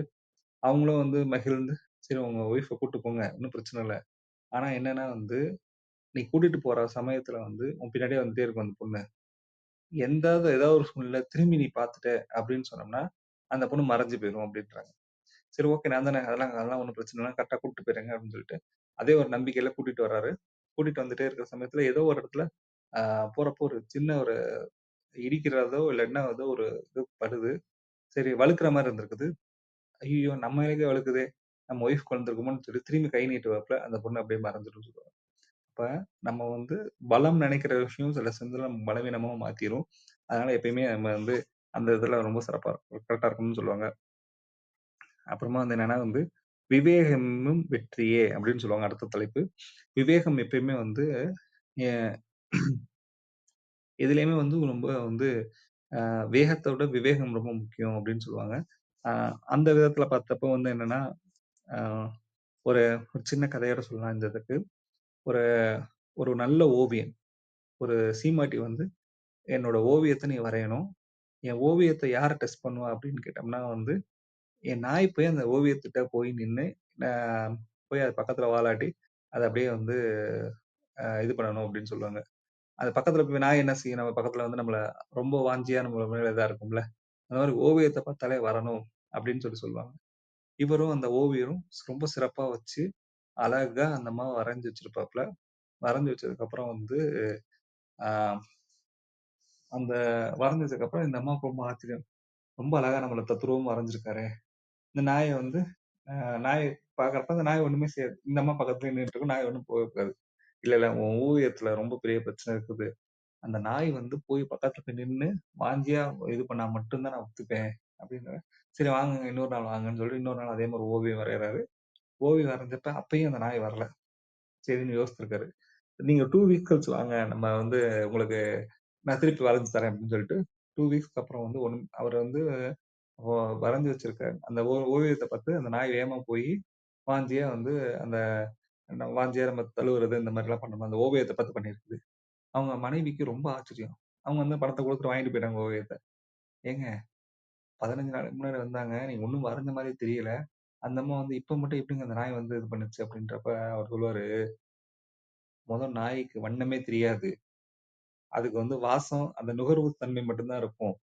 இந்த அம்மா அத வந்து பார்க்கணும்னு இருந்துச்சு. சரி எப்படி அந்த நாய் போச்சு அப்படின்னா போதும். ஒண்ணுமில்ல ஒரு எலும்பு துண்ட எடுத்து லைட்டா அந்த இடத்துல தேய்ச்சு வச்சிருந்தேன் நானு.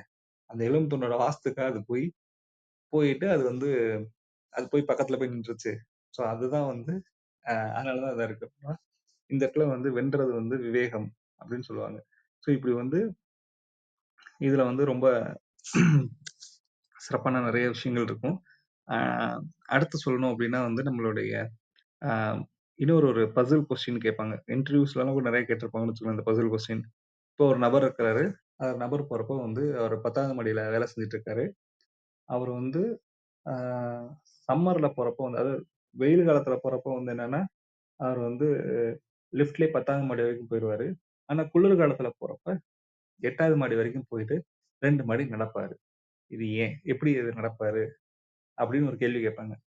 இப்போ இதுக்கு வந்து நெறைய ஆன்சர் இருக்குது. என்ன சொல்லுவாங்கன்னா வந்து, அ சம்மர்ல வந்து இப்ப வின்டர்ல வந்து பார்த்தோம் அப்படின்னா வந்து, ரொம்ப வார்ம் அப் பண்ணணும். அதுக்காக அவர் நடப்பாரு. அப்படின்னு சில பேர் சொல்லுவாங்க. இப்படி நெறைய பதில்கள் இருக்கு அதுக்கு. அப்ப வந்து என்னன்னா, அதுல வந்து இந்த பதில்களே சிறந்த பதில் அப்படின்னு ஒண்ணு இருக்கும்ல. அதுக்குரிய உண்மையான காரணம் என்னன்னு பார்த்தோம்னா வந்து, அவர் வந்து வெயில் காலத்துல வந்து முன்னாடி பழைய காலத்துல இந்த சின்ன கவுண்டர் படத்துல ஒரு கொடை வரும்ல. அந்த மாரி கொடை எடுத்துட்டு வாக்கிங் ஸ்டிக்காவும் யூஸ் பண்ணுவாங்க. கொடையாவும் யூஸ் பண்ணிப்பாங்க அத. அத எடுத்துட்டு போருவாரு. போறப்ப அவர் கொஞ்சம் குள்ளமான மனிதர். அந்த கொடைய வச்சு அந்த 10வது மாடியோட அந்த இத பிரஸ் பண்ணுவாரு. அந்த லிஃப்ட்ல கொஞ்சம் கிட்ட இருக்கனால. அதே இது வந்து 10 மாடிக்கு போனதுக்கப்புறம் வந்து என்னாச்சு அப்படின்னு சொல்லிருவாரு. இது இது வந்து கோடை காலத்துல நடக்கும். குளிர் காலத்துல பார்த்தோம்னா, அந்த 8ன்ற பட்டன பிரஸ் பண்ற அளவுக்கு தான் அவர் கை எட்டும். அப்ப 8வது மாடி வரைக்கும் போயிட்டு, மீதி 2 மாடி நடந்து போவாரு அப்படின்னு சொல்லுவாங்க. அப்ப வந்து என்னன்னா வந்து, ஆ இது மாரி வந்து நம்ம சொல்லுவாங்க. அப்புறம் வந்து என்னன்னா, இன்னொரு தலைப்பு என்னன்னா, வெற்றி தோல்வியாகும், தோல்வியே வெற்றியாகும் அப்படின்னு சொல்லுவாங்க. அப்ப வந்து என்னன்னா வந்து, ஒரு கடைக்கு போறாரு ஒருத்தவரு. இது ஒரு இந்த சின்ன கதை. ஒரு கடைக்கு போவாரு. போறப்ப வந்து இந்த பிரெட் எவ்வளோ விலைன்னு கேட்பாரு. பிரெட் ரூ. 50 சொல்றப்ப, "எய்த்த கடையில இது ரூ. 25 தெரியுமா?" அப்படின்னு கேட்பாங்க. இப்ப எய்த்த கடையில போய் வாங்கிட வேண்டியது அப்படின்னு சொன்னா வந்து, "அந்த கடைலாம் தீர்ந்துருச்சுல்ல" அப்படின்னு சொன்னோனே வந்து, அவர் சொல்லுவாரு, "அந்த கடையில தீர்ந்துருச்சுல, என் கடையில் இல்லாம இருக்க கீழ உனக்கு ரூ. 10 தரேன்" அப்படின்னு சொல்லுவாராம். அப்ப வந்து நம்ம எதிர்கொள்றதுன்றது ரொம்ப முக்கியம். வரக்கூடிய நபர்கள. ஸோ பிரச்சனை வந்து எந்த விதத்துலனாலும் வரலாம். ஆனா அந்த பிரச்சனைய எப்படி அணுகுறோம்ன்றது ரொம்ப முக்கியம். ஸோ இதே மாரி வந்து என்னன்னா, ஒரு பெர்னார்ட் ஷாவுக்கு ஒரு நிகழ்வு நடந்திருக்குது. ஆ பெர்னார்ட் ஷாவுக்கு வந்து என்னன்னா, இந்த ஷேக்ஸ்பியரோட ஆ ரொம்ப தீவிர ரசிகர்களா இருப்பாங்கல்ல. அவங்கலாம் சேர்ந்து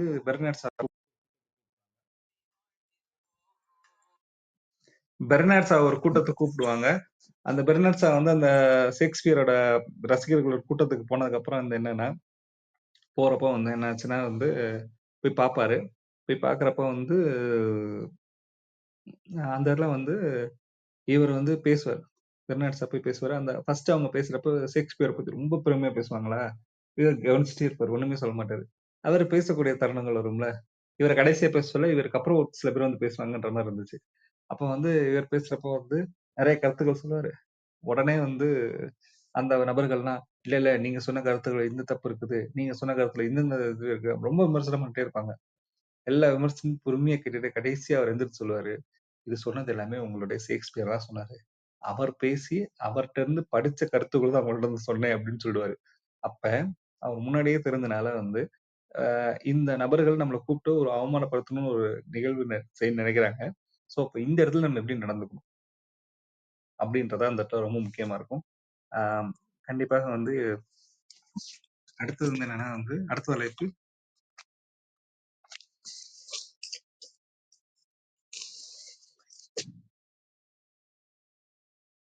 எண்ணம், சொல், செயல் அப்படின்னு ஒரு தலைப்பு. ஸோ எப்பயுமே வந்து நம்ம புத்தரோட சகோதரர் வந்து ஆனந்தன் ஒருத்தவரு. அவருமே வந்து ஒரு புத்த துறவியா மாறியிருப்பாரு.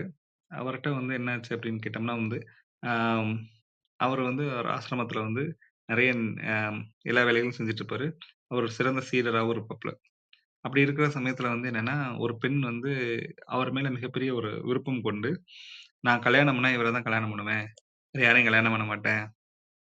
அப்படின்னு சொல்லியிருப்பாங்க. சரின்ட்டு இல்லப்பா அவர் வந்து புத்தர் வந்து அவர் வந்து என்ன துறவி ஆயிட்டாரு.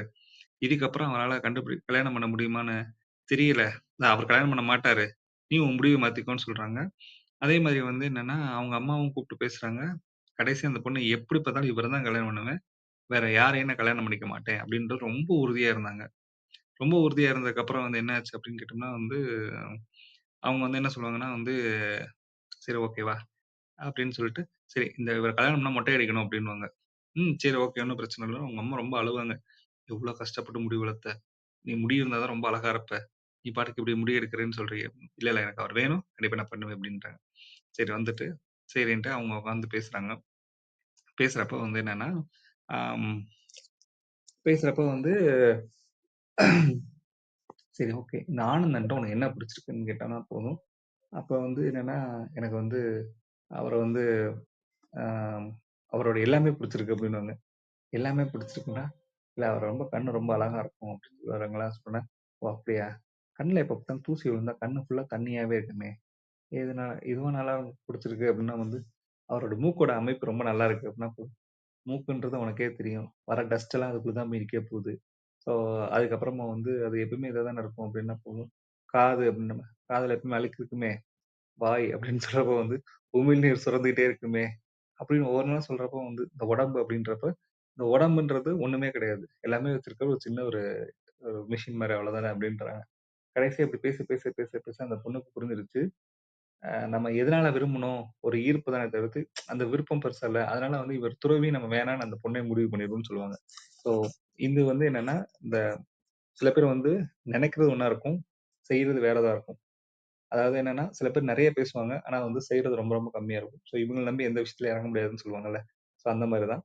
ஆ என்னோட ஒரு சின்ன ஒரு கடைசி ஒரு கதைய மட்டும் சொல்லிட்டு சொல்லலாம். இந்த இந்த முறைய முடிக்கலாம்னு நெனைக்கிறேன் நானு. ஆ ஒரு இதுல வந்து பார்த்தோம்னா, வந்து பாலைவனம் நம்ம அரபு நாடுகள்ல இருக்க ஒரு பாலைவனத்துல இருக்கிற ஒரு மன்னருக்கு வந்து என்னன்னா, ஒரு மன்னர் வந்து ஒரு சிறந்த ஒரு கவிஞர்னே சொல்லலாம் அவர. ரொம்ப சிறப்பா கவிதைனா ரொம்ப பிடிச்ச ஒரு நபர். ஆனா வந்து அவருக்கு ஒரு அல்பமான ஒரு புத்தி இருக்கும். என்ன புத்தி அப்படின்னு கேட்டோம்னா வந்து இப்ப யாராவது ஒருத்தவங்க கவிதை சொன்னாங்க அப்படின்னு சொன்னோம்னா வந்து, அந்த கவிதைய வந்து ஒரு வாட்டி அவர் கேட்டாலே போதும். அவர் கரெக்ட்டா மனப்பாடமா சொல்லிருவாரு அவரு. அவர்கிட்ட வந்து ஒரு ஒரு காவலாளி மாரி ஒருத்தர் இருப்பாரு. அவரு 2 வாட்டி அந்த கவிதைய சொன்னா, மறக்காம அப்படியே சொல்லுவாரு. அதுக்கப்புறம் அந்த இடத்துல ஒரு பணிப்பெண் இருப்பாங்க. அவங்க அடிமை பணிப்பெண். அவங்க 3 வாட்டி ஒரு விஷயத்த கேட்டா, சரியா சொல்லிருவாங்க. இதுதான் வந்து இதா இருக்கும். அவர் எப்பவுமே ஒரு என்ன மன்னர புகழ்ந்து பாடுறவங்களுக்கு வந்து, எடைக்கு எடை தங்கம் அப்படின்னு ஒரு இத சொல்லியிருப்பாப்ல. இது ஒரு அவர் வச்சிருக்க சேலஞ்ச். சரின்னு ஏதோ ஒரு மன்னர், ஏதோ வந்து ஒரு புலவர் வந்து பாட்டு பாடுறாரு. ஆனா அவருக்கு ரொம்ப ஒரு என்ன சொல்றது? அல்பமான புத்தின்னு சொல்லுவாங்கல்ல, அந்த மாரி. அப்ப வந்து ஒரு புலவர் வந்து பாட்டு பாடுறாரு. பாட்டு பாடுனத கேட்டுட்டு, "புலவரே, ஏற்கனவே இந்த பாட்டு கேட்டுருக்கேனே நானு" அப்படின்னுவாப்ல. "நேத்து நைட்டு தான் உட்காந்து எழுதுனேனே" அப்படின்றப்பாரு. சரின்ட்டு, நீ அந்த பாட்ட அவர் திருப்பி அந்த மன்னர் அப்படியே அந்த வரி வார்த்தை விடாம அப்படியே சொல்லுவாப்ல. கேட்டுட்டா வந்து, "இதானே நீங்க சொன்னீங்க" அப்படின்னோம்னா, "ஆமா நான் ஏற்கனவே படிச்சிருக்கேனே. இந்த பாரு என் ஆள் இருக்கான். இவன் கூட சொல்லுவான் பாரு" அப்படின்றப்ப, அவனுக்கு புலவர் ஒரு வாட்டி சொல்ட்டாரு. மன்னர் ஒரு வாட்டி சொல்லிட்டாரு. 2 வாட்டி கேட்டா, அதனால அவன் அப்படியே சொல்லிருவான். சரின்ட்டு இன்னும் கொஞ்ச நாள் கழிச்சு பார்த்தோம்னா, சரி ஓகே. எங்களெல்லாம் விட்டுருங்க. அந்த பொண்ணு இருக்கு பார்த்தீங்களா, அதுட்ட கேளுங்க. அது சொல்லும் பாருங்க அப்படின்னு சொன்னோனே வந்து, அந்த பொண்ணு இந்த 3 வாட்டி கேட்டாலும் அத சிறப்பா சொல்லிரும்.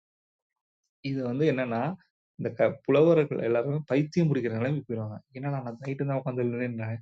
அப்ப நான் காப்பி அடிச்சிட்டேன்றாங்களா? இப்படி பண்றாங்களே அப்படின்னு சொல்லிட்டு சொல்லுவாங்க. சொல்லிட்டு யோசிச்சுட்டே இருப்பாங்க.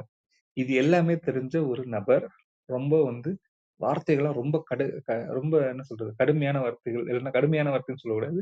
ரொம்ப வந்து ரொம்ப இலக்கியம், ரொம்ப வார்த்தைகளே எல்லாருக்கும் எளிமையா புலப்படாத வார்த்தைகள்லாம் இருக்கும்ல. ரொம்ப டீப்பா போனா எழுதுவாங்கல்ல. சங்ககால வார்த்தைகள்லாம் இருக்கும்ல. ஸோ அந்த மாரி நெறைய வார்த்தைகள போட்டு, இத இந்த புலவர தவிர்த்து யாருமே சொல்ல முடியாதுன்ற மாரி ஒரு வாட்டி சொல்லிருவாப்ல. "புலவரே! உங்க கவிதை ரொம்ப சிறப்பு" அப்படின்னுவாரு. ஆனா, அந்த மன்னனால திருப்பி சொல்ல முடியாது அந்த கவிதைய. சரியா? சரின்ட்டு அவராலயே சொல்ல முடியலன்றப்ப, அந்த இன்னொரு அந்த அ போர் வீரனாலயும் சொல்ல முடியாது. அந்த பணிப்பெண்ணாலயும் சொல்ல முடியாதுல்ல. சரி ஓகே. ரொம்ப சிறப்பா பண்ணிட்டீங்க. எடைக்கு எடை தங்கம் நீங்க வாங்கிக்கலாம். நீங்க வச்சிருந்த அந்த ஓலைச்சுவடிய குடுக்குங்களேன். அதுக்கு என்ன எடையோ அதுக்கு நான் தங்கத்த குடுத்துர்றேனே அப்டின்னுவாப்ல. மன்னா நான் வந்து எழுதுனது வந்து எங்க வீட்டு தூண் மேல எழுதி வச்சிருக்கிறேனே அப்படின்னுவாங்க. தூண்ல எழுதி வச்சிருக்கீங்களா? அப்ப அந்த தூண கட் பண்ணி வந்து எடுத்தாங்கன்னா, இந்த கஜானாவோட அதிகமா அந்த தூணோட வெயிட் இருந்தனால, அந்த மன்னன் வந்து மன்னிப்பு கேட்டுருவான். மன்னிப்பு கேட்டு, ஐயா நான் வந்து நான் வந்து எனக்கு ஒரு சிறந்த ஒரு பாடத்த குடுத்துட்டீங்க நீங்க. இந்த தூண் அளவுக்கு என்ட்ட தங்கமே இல்ல முதல்ல. ஏன்னா வீட்ல மிகப்பெரிய தூண். அது பயங்கர டன் கணக்கான விலை இருக்கிறப்ப வந்து குடுக்க முடியாது அப்படின்னு சொல்றப்ப கடைசியா அவரு சொன்னாரு, "இல்ல நான் வந்து உங்களுக்கு ஒரு பாடம் குடுக்கணும் அப்படின்றதுக்காக செஞ்சது. அதனால எனக்கு கொஞ்சோண்டு குடுங்க போதும்" அப்படின்னு சொல்லிட்டு அவரு தங்கத்த வாங்கிட்டு போயிடுறேன்னு சொல்ட்டாங்க.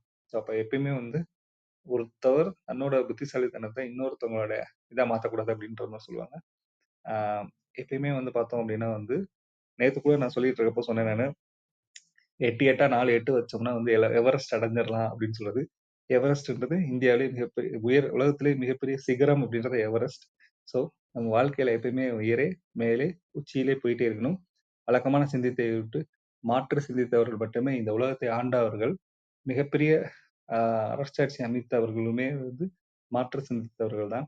இங்க பலம்ன்றத முக்கியத்தை விட வந்து உடல் பலம்ன்றத விட ஆன்ம பலம், நம்மளுடைய மனதோட பலம், நம்மளுடைய ஆழ்மனதோட அற்புத சக்தியை பயன்படுத்தி நம்ம வாழ்க்கையில எப்பயுமே மேலே, உயரே, உச்சியிலே போயிட்டே இருக்கணும்னு சொல்லி கேட்டுக்கிட்டு, வாய்ப்பளித்த அனைத்து நல்வுள்ளங்களுக்கும் நன்றியை தெரிவித்துக் கொள்கிறேன். நன்றி, வணக்கம்.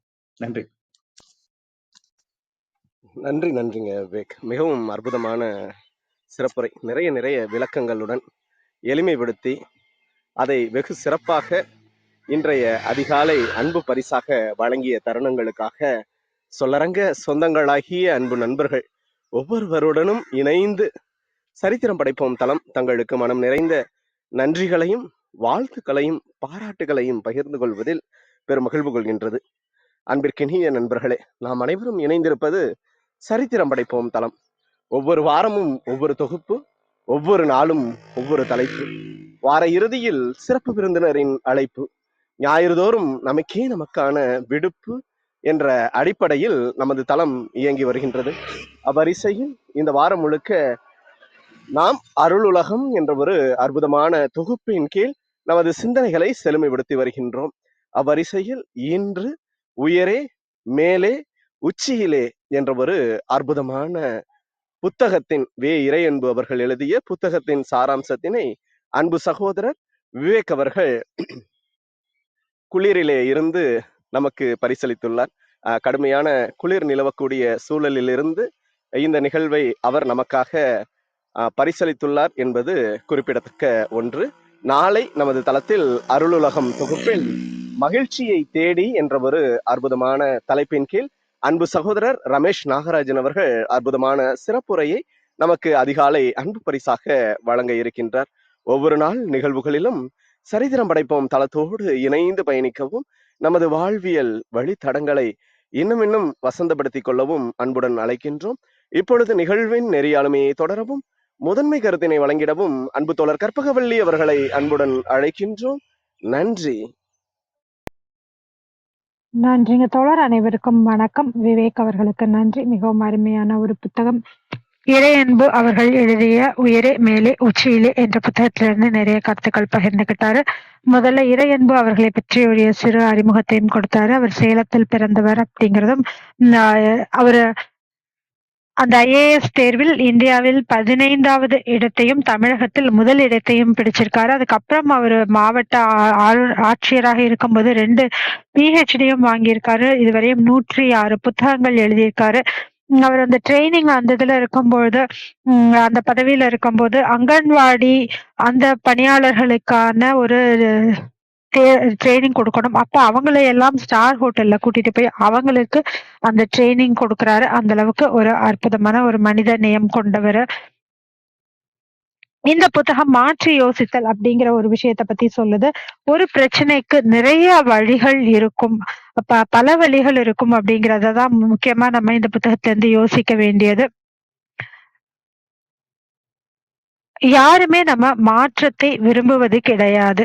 ஒரு குழந்தை மட்டும்தான் ஈரமாயிடுச்சு அப்படின்னப்ப தன்னோட துணியை மாத்திக்கணும்னு விரும்பும். மற்றபடி யாரும் மாற்ற விரும்புறதில்ல. சாக்ரட்டிஸ், பிளாட்டோ இவங்கெல்லாம் நேர்கோட்டு சிந்தனையுடையவர்கள். லாஜிக்கல் திங்கிங் 2 4 அப்படின்னு யோசிக்கிறவங்க. நிறைய பேர் மாற்றி யோசிக்கணும் அப்படிங்கும்போது ஒரு 11 ஆப்பிள் இருக்கு, அதை 12 பேருக்கு எப்படி பிரிச்சு கொடுக்க முடியும் போது அந்த பழங்களை துண்டாக வெட்டி கொடுக்கலாம் அப்படின்னாலும் அது சரியாக வெட்ட வராது, சமமா பிரிக்க முடியாது. அப்ப ஒரு ஜூஸ் போட்டு கொடுக்கலாம் அப்படின்னு சொல்றான் ஒரு பையன். இந்த மாதிரி மாற்றி யோசிப்பதை பத்தி நிறைய ஆஹ் கருத்துக்கள் பகிர்ந்துகிட்டாரு. ஒரு ஒட்டகத்தை அதே மாதிரி பிரிக்கணும். ஒரு தந்தை உயில் எழுதி வச்சிடுறாரு. என்கிட்ட 17 ஒட்டகத்தை இருக்கு. இதுல முதல் ஒரு 9ல் ஒரு பங்கு 3வது மகனுக்கு, 3ல் ஒரு பங்கு 2வது மகனுக்கு, பாதி முதல் மகனுக்கு அப்படின்னு சொல்லி பங்கு பிரிக்கணும் அப்படின்னு சொல்லிட்டு இறந்து போயிடுறாரு.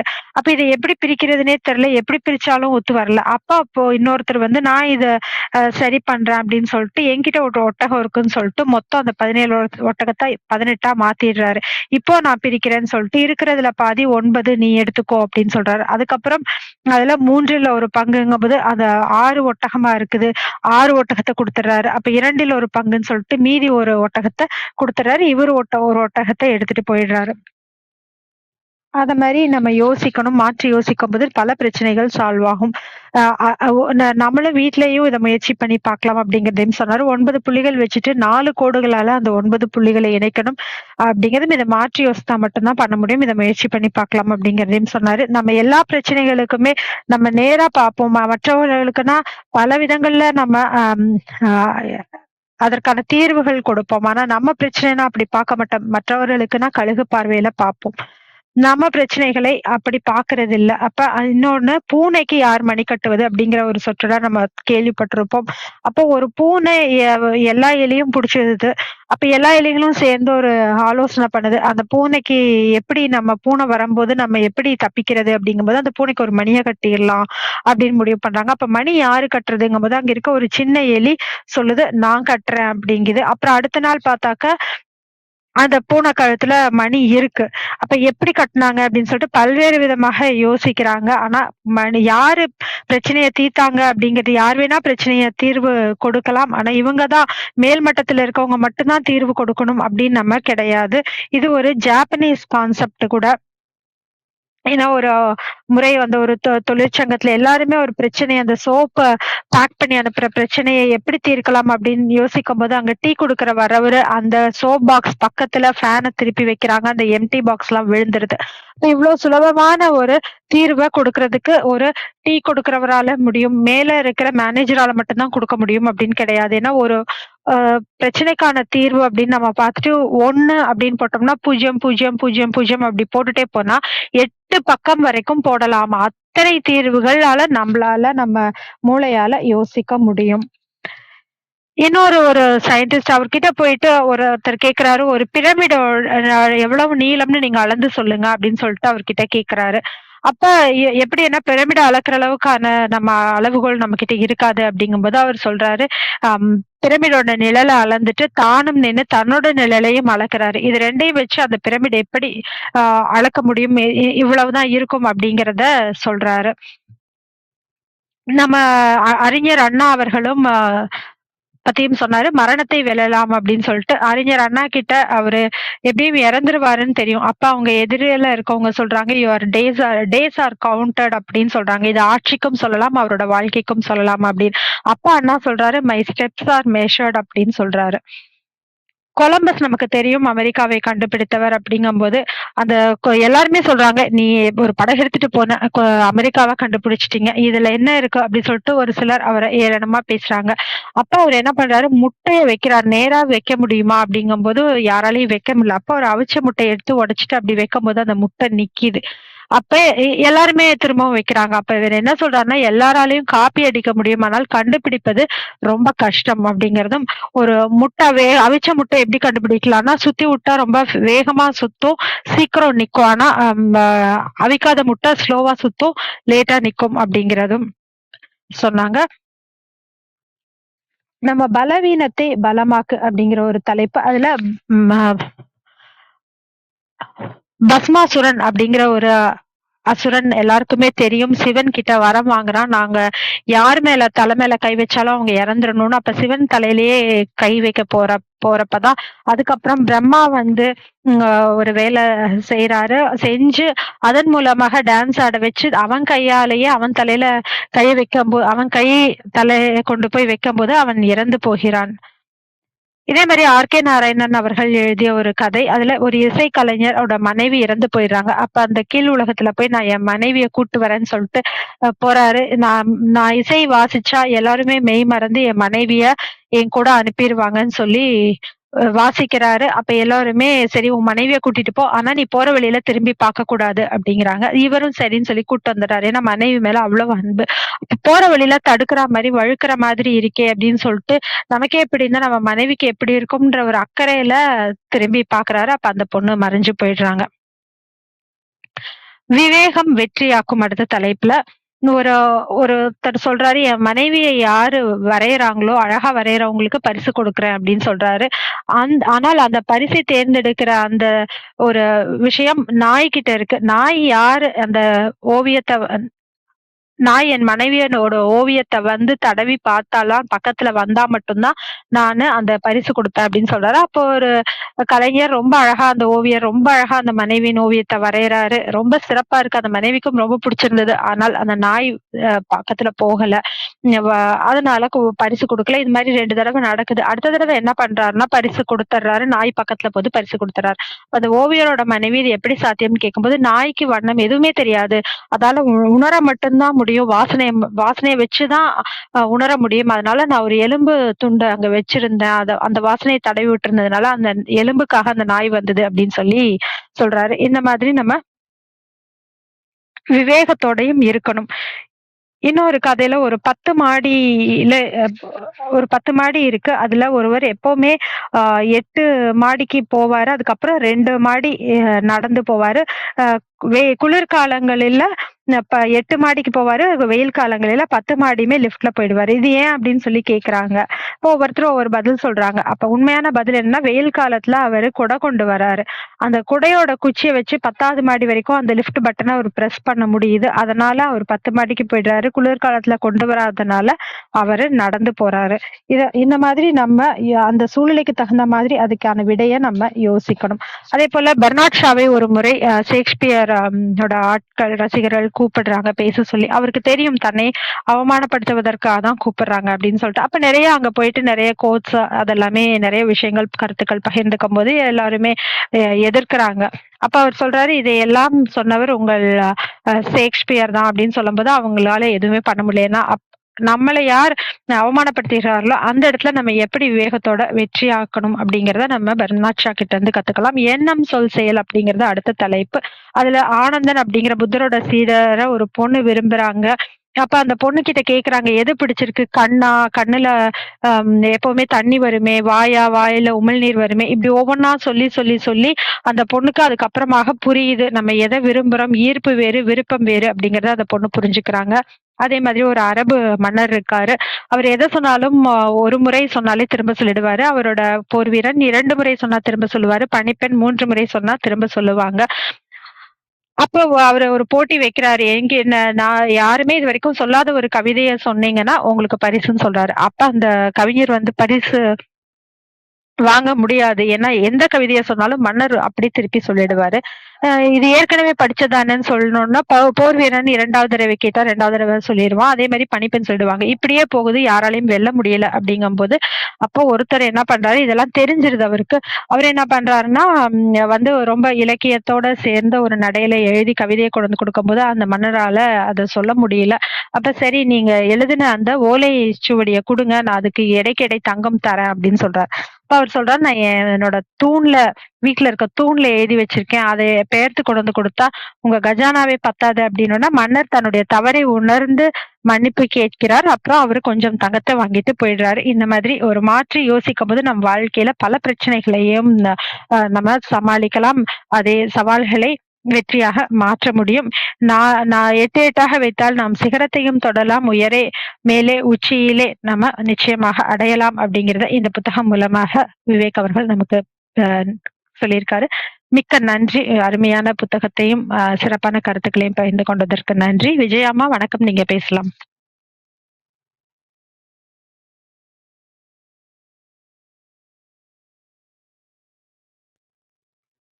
விஜயகுமாரிம்மா. கேக்குதாம்மா? கேக்குதுங்கம்மா. கேக் கேக்குதும்மா. வாழ்க வாழ்க வையகம், வாழ்க வையகம், வாழ்க வளமுடன். குரு வாழ்க, குருவே துணை. சரித்திரம் படைப்போம் தளத்திற்கு நன்றி.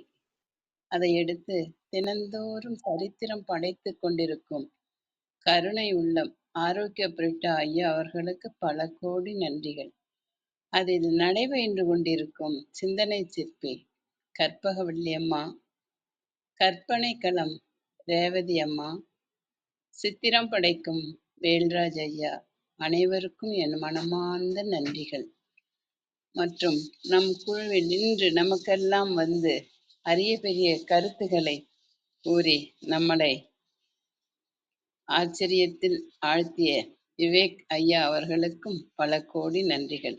மற்றும் நம் குழுவில் குழுமே இருக்கும் அனைத்து அன்பு உள்ளங்களுக்கும் என் மனமார்ந்த நன்றிகளும் வாழ்த்துக்களும். வாங்க வாழ்த்தும் பயனுக்கும் போயிடலாம். கண்களை மூடி அமைதியா உட்கார்ந்துக்குவோம். நாம் அமர்ந்துள்ள இந்த இடம் முழுவதும் நல்ல தூய தெய்வீக ஆற்றலே நிரம்பின அருட்பேராற்றல் உடலிலே உயிரிலே அலை அலையாக பாய்ந்து நிரம்புவதை உணர்கிறோம். அன்னைக்கு வணக்கம், தந்தைக்கு வணக்கம், அருள்நிறை ஆசான் வேதாத்திரி மகரிஷி அவர்களுக்கு வணக்கம். குரு வாழ்க, குருவே துணை. அருட்பேராற்றல் இரவும் பகலும் எல்லா நேரங்களிலும் எல்லா இடங்களிலும் எல்லா தொழில்களிலும் உறுதுணையாகவும் பாதுகாப்பாகவும் வழிநடத்தியாகவும் அமையுமாக. வாழ்க வளமுடன், வாழ்க வளமுடன், வாழ்க வளமுடன். அருட்பேராற்றல் கருணையினால் இங்குள்ள அனைவரும் நல்ல உடல் நலம், நீள் ஆயுள், நிறை செல்வம், உயர் புகழ், மெய்ஞானம் பெற்று சிறந்தோங்கி வாழ எல்லாம் வல்ல இறைநிலையோடு இணைந்து வாழ்த்தி மகிழ்கின்றேன். வாழ்க வளமுடன், வாழ்க வளமுடன், வாழ்க வளமுடன். இறையாற்றலே பக்கத்துணையாகவும் பக்க பலமாகவும் இருந்து வழி நடத்துவாராக. நன்றிகள் அம்மா, நன்றிகள் ஐயா. விவேக் ஐயா அன்னைக்கு வந்து இறையன்பு ஐயா அவங்க புத்தகத்தை படிச்சு நமக்கெல்லாம் நிறைய புரிதலை உண்டு பண்ணியிருக்கிறாரு. ரொம்ப நன்றிகள் ஐயா. சின்ன சின்ன கருத்துகள், அந்த கதைகள், அந்த புத்தரை வந்து அந்த கல்யாணம் செய்ய இருந்த பொண்ணை வந்து எப்படிலாம் ஒவ்வொரு பாகமா உடம்புல ஒவ்வொரு பாகமா சொல்லி அதுக்கு எவ்வளவு ஒரு அருமையான கருத்துக்கள் ஐயா. அருமையா இருந்தது. அந்த மாதிரி நம்ம எதையுமே வாழ்க்கையில வந்து ஒண்ணு நடக்கல அப்படின்னாக்கா அதை மாற்றி யோசிக்கணும். அதுலயே இருக்கக்கூடாது அப்படின்னு சொன்னீங்க. அந்த மாதிரி நிறைய நிறைய கருத்து. உயரே மேலே உச்சியிலே உயர்ந்து நம்ம போய்கிட்டே இருக்கணும் அப்படிங்கிற அந்த கருத்து மிக அருமைங்க ஐயா. இன்னும் நிறைய சொன்னீங்க. அது அப்படியே கற்பகவல்லி அம்மா அவங்க எனக்கு எப்படி வந்ததுன்னு தெரியல, சிந்தனை சிற்பி அப்படியே மாற்றி யோசிச்சு அந்த கருத்துக்களை எல்லாம் வரிசைப்படுத்தி சொன்னது ரொம்ப அற்புதமா இருக்கு. எப்படி அவங்களால மட்டும் இப்படி முடியுது அப்படின்னு கேள்வி கேட்டுட்டேன் நானே. நன்றிகள் அம்மா. உங்க கருத்துகளுக்கு நான் ரொம்ப தலைவணங்குறேன்னே சொல்லலாம். அப்படிப்பட்ட ஒரு ஆளுமை திறன் ரொம்ப நல்லா இருந்தது. எப்படி உங்களால முடியுதுன்னு தெரியல. அதை அதை எடுத்து என்னால சொல்லவே நான் தடுமாறுறேன் பாருங்களேன். அந்த மாதிரி எல்லாருக்குமே எல்லாமே கிடைச்சிடாது. ஒவ்வொருத்தவங்களுக்கும் ஒவ்வொரு திறமை ஒவ்வொருத்தங்களுக்குள்ளேயும் இருக்கும். அதை வந்து நம்ம வெளிக்கொண்டு வந்து இந்த தளத்துல ஒவ்வொருத்தரும் சொல்லணும்.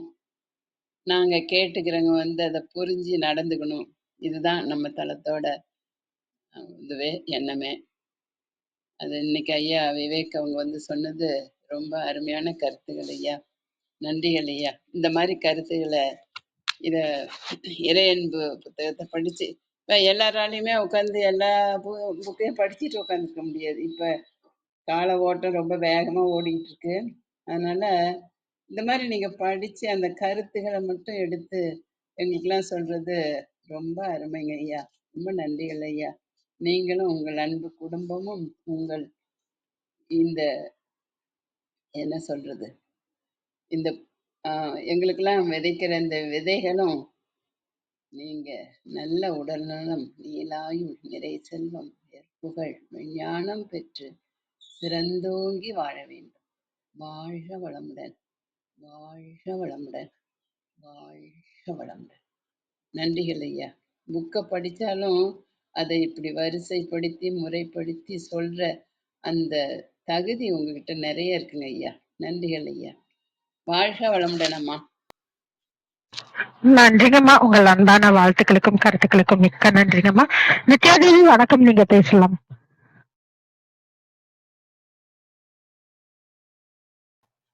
நித்யாதேவி.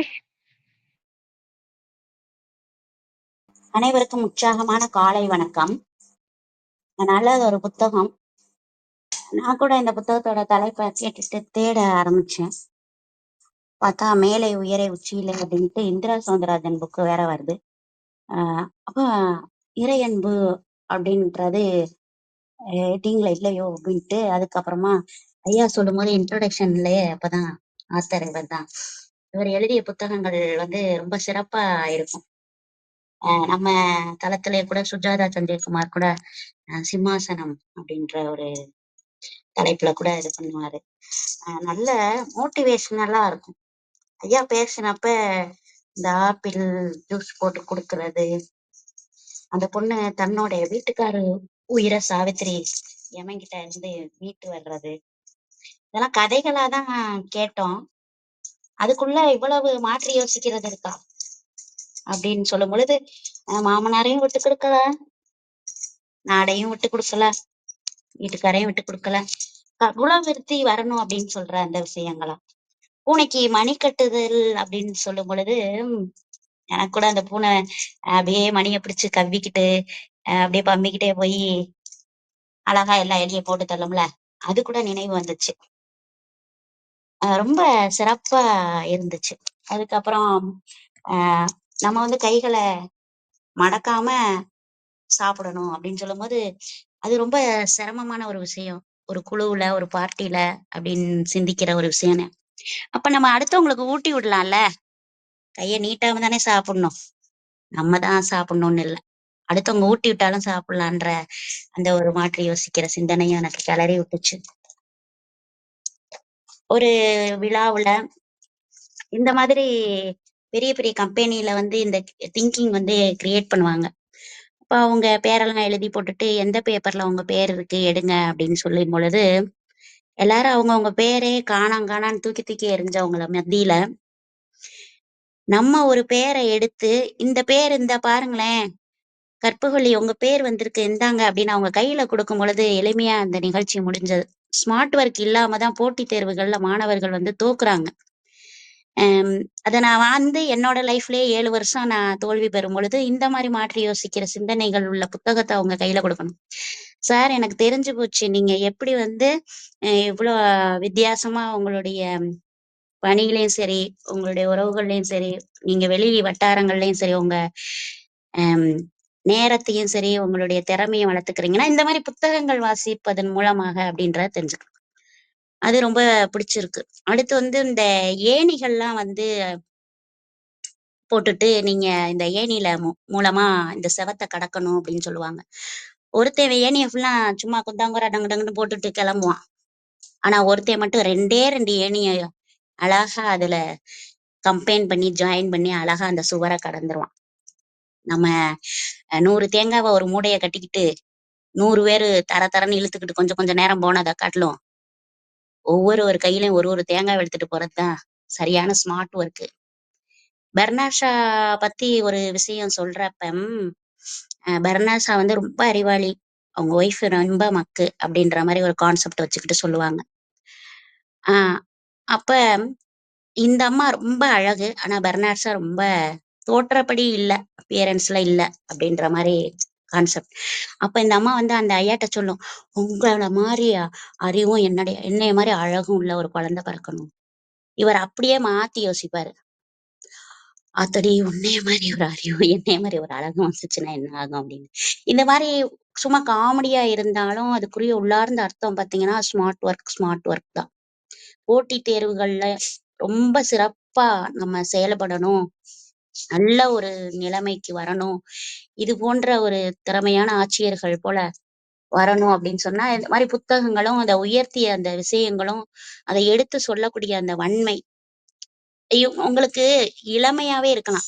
பொதுவா வந்து இந்த கணக்கு, இந்த கால்குலேஷன், இந்த திங்கிங் அந்த விஷயங்கள்லாம் செய்யும் பொழுது நம்ம வந்து செல் வந்து புத்துணர்வு அடையும். அதனால நம்ம புதுப்பிறப்பு அடைஞ்ச மாதிரி. அப்ப நம்மளுடைய ஆயுள் காலம் நீடிக்கும். ஐயைய இந்த கருமம் பிடிச்ச வாழ்க்கையில எவ்வளவு நாள் இருந்து என்ன பண்ண போறோம்? யாருக்காவது பயன்படுற மாதிரி இருக்கணும்னா எவ்வளவு நேரம் இருக்கலாம்.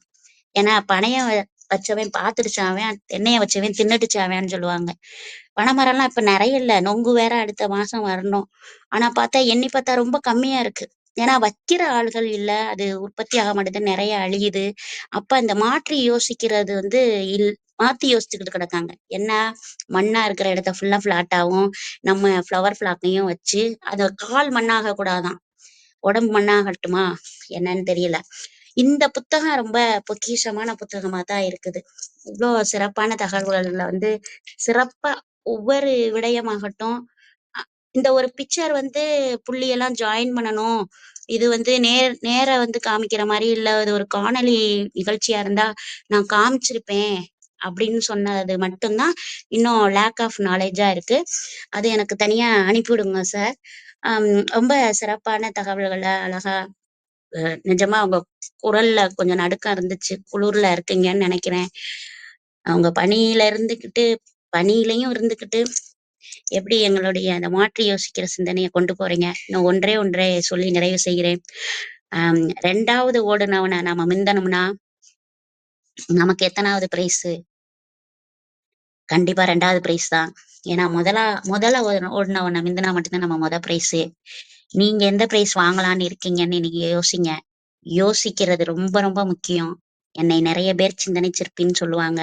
ஆனா நான் அந்த இதுக்கு இன்னும் வரல. இன்னும் நிறைய நம்ம வடிவமைக்கப்படணும். கட்டுறது கை மண்ணளவுன்னு சொல்றோம், அது கூட கிடையவே கிடையாது. இன்னும் நிறைய கத்துக்கங்க. மாத்தி மாத்தி யோசிங்க. ஆனா மாத்தி யோசிச்சுட்டு வேற வீட்டுக்கு போயிடாதீங்க, நம்ம வீட்டுல இருக்கணும். நன்றி, வணக்கம். வாய்ப்பிற்கு நன்றிங்க நித்யாதேவி. அழகா இந்த புத்தகத்துக்கு ஏத்த மாதிரி சொன்னீங்க. 2வது ஓடுறவனை முந்தினாக நம்ம 2வதா வர முடியும், முதல்ல ஓடுறவனை நம்ம முந்தணும் அப்படிங்கிற கருத்து அழகா இருந்தது. நன்றிங்க நித்யாதேவி. ரேவதி வணக்கம், நீங்க பேசலாம். வணக்கம் வள்ளி. வணக்கம் அனைவருக்கும். இன்னைக்கு நிறைய விஷயங்கள் பகிர்ந்துக்கிட்டாங்க விவேக் அவர்கள் அந்த புத்தகத்திலிருந்து.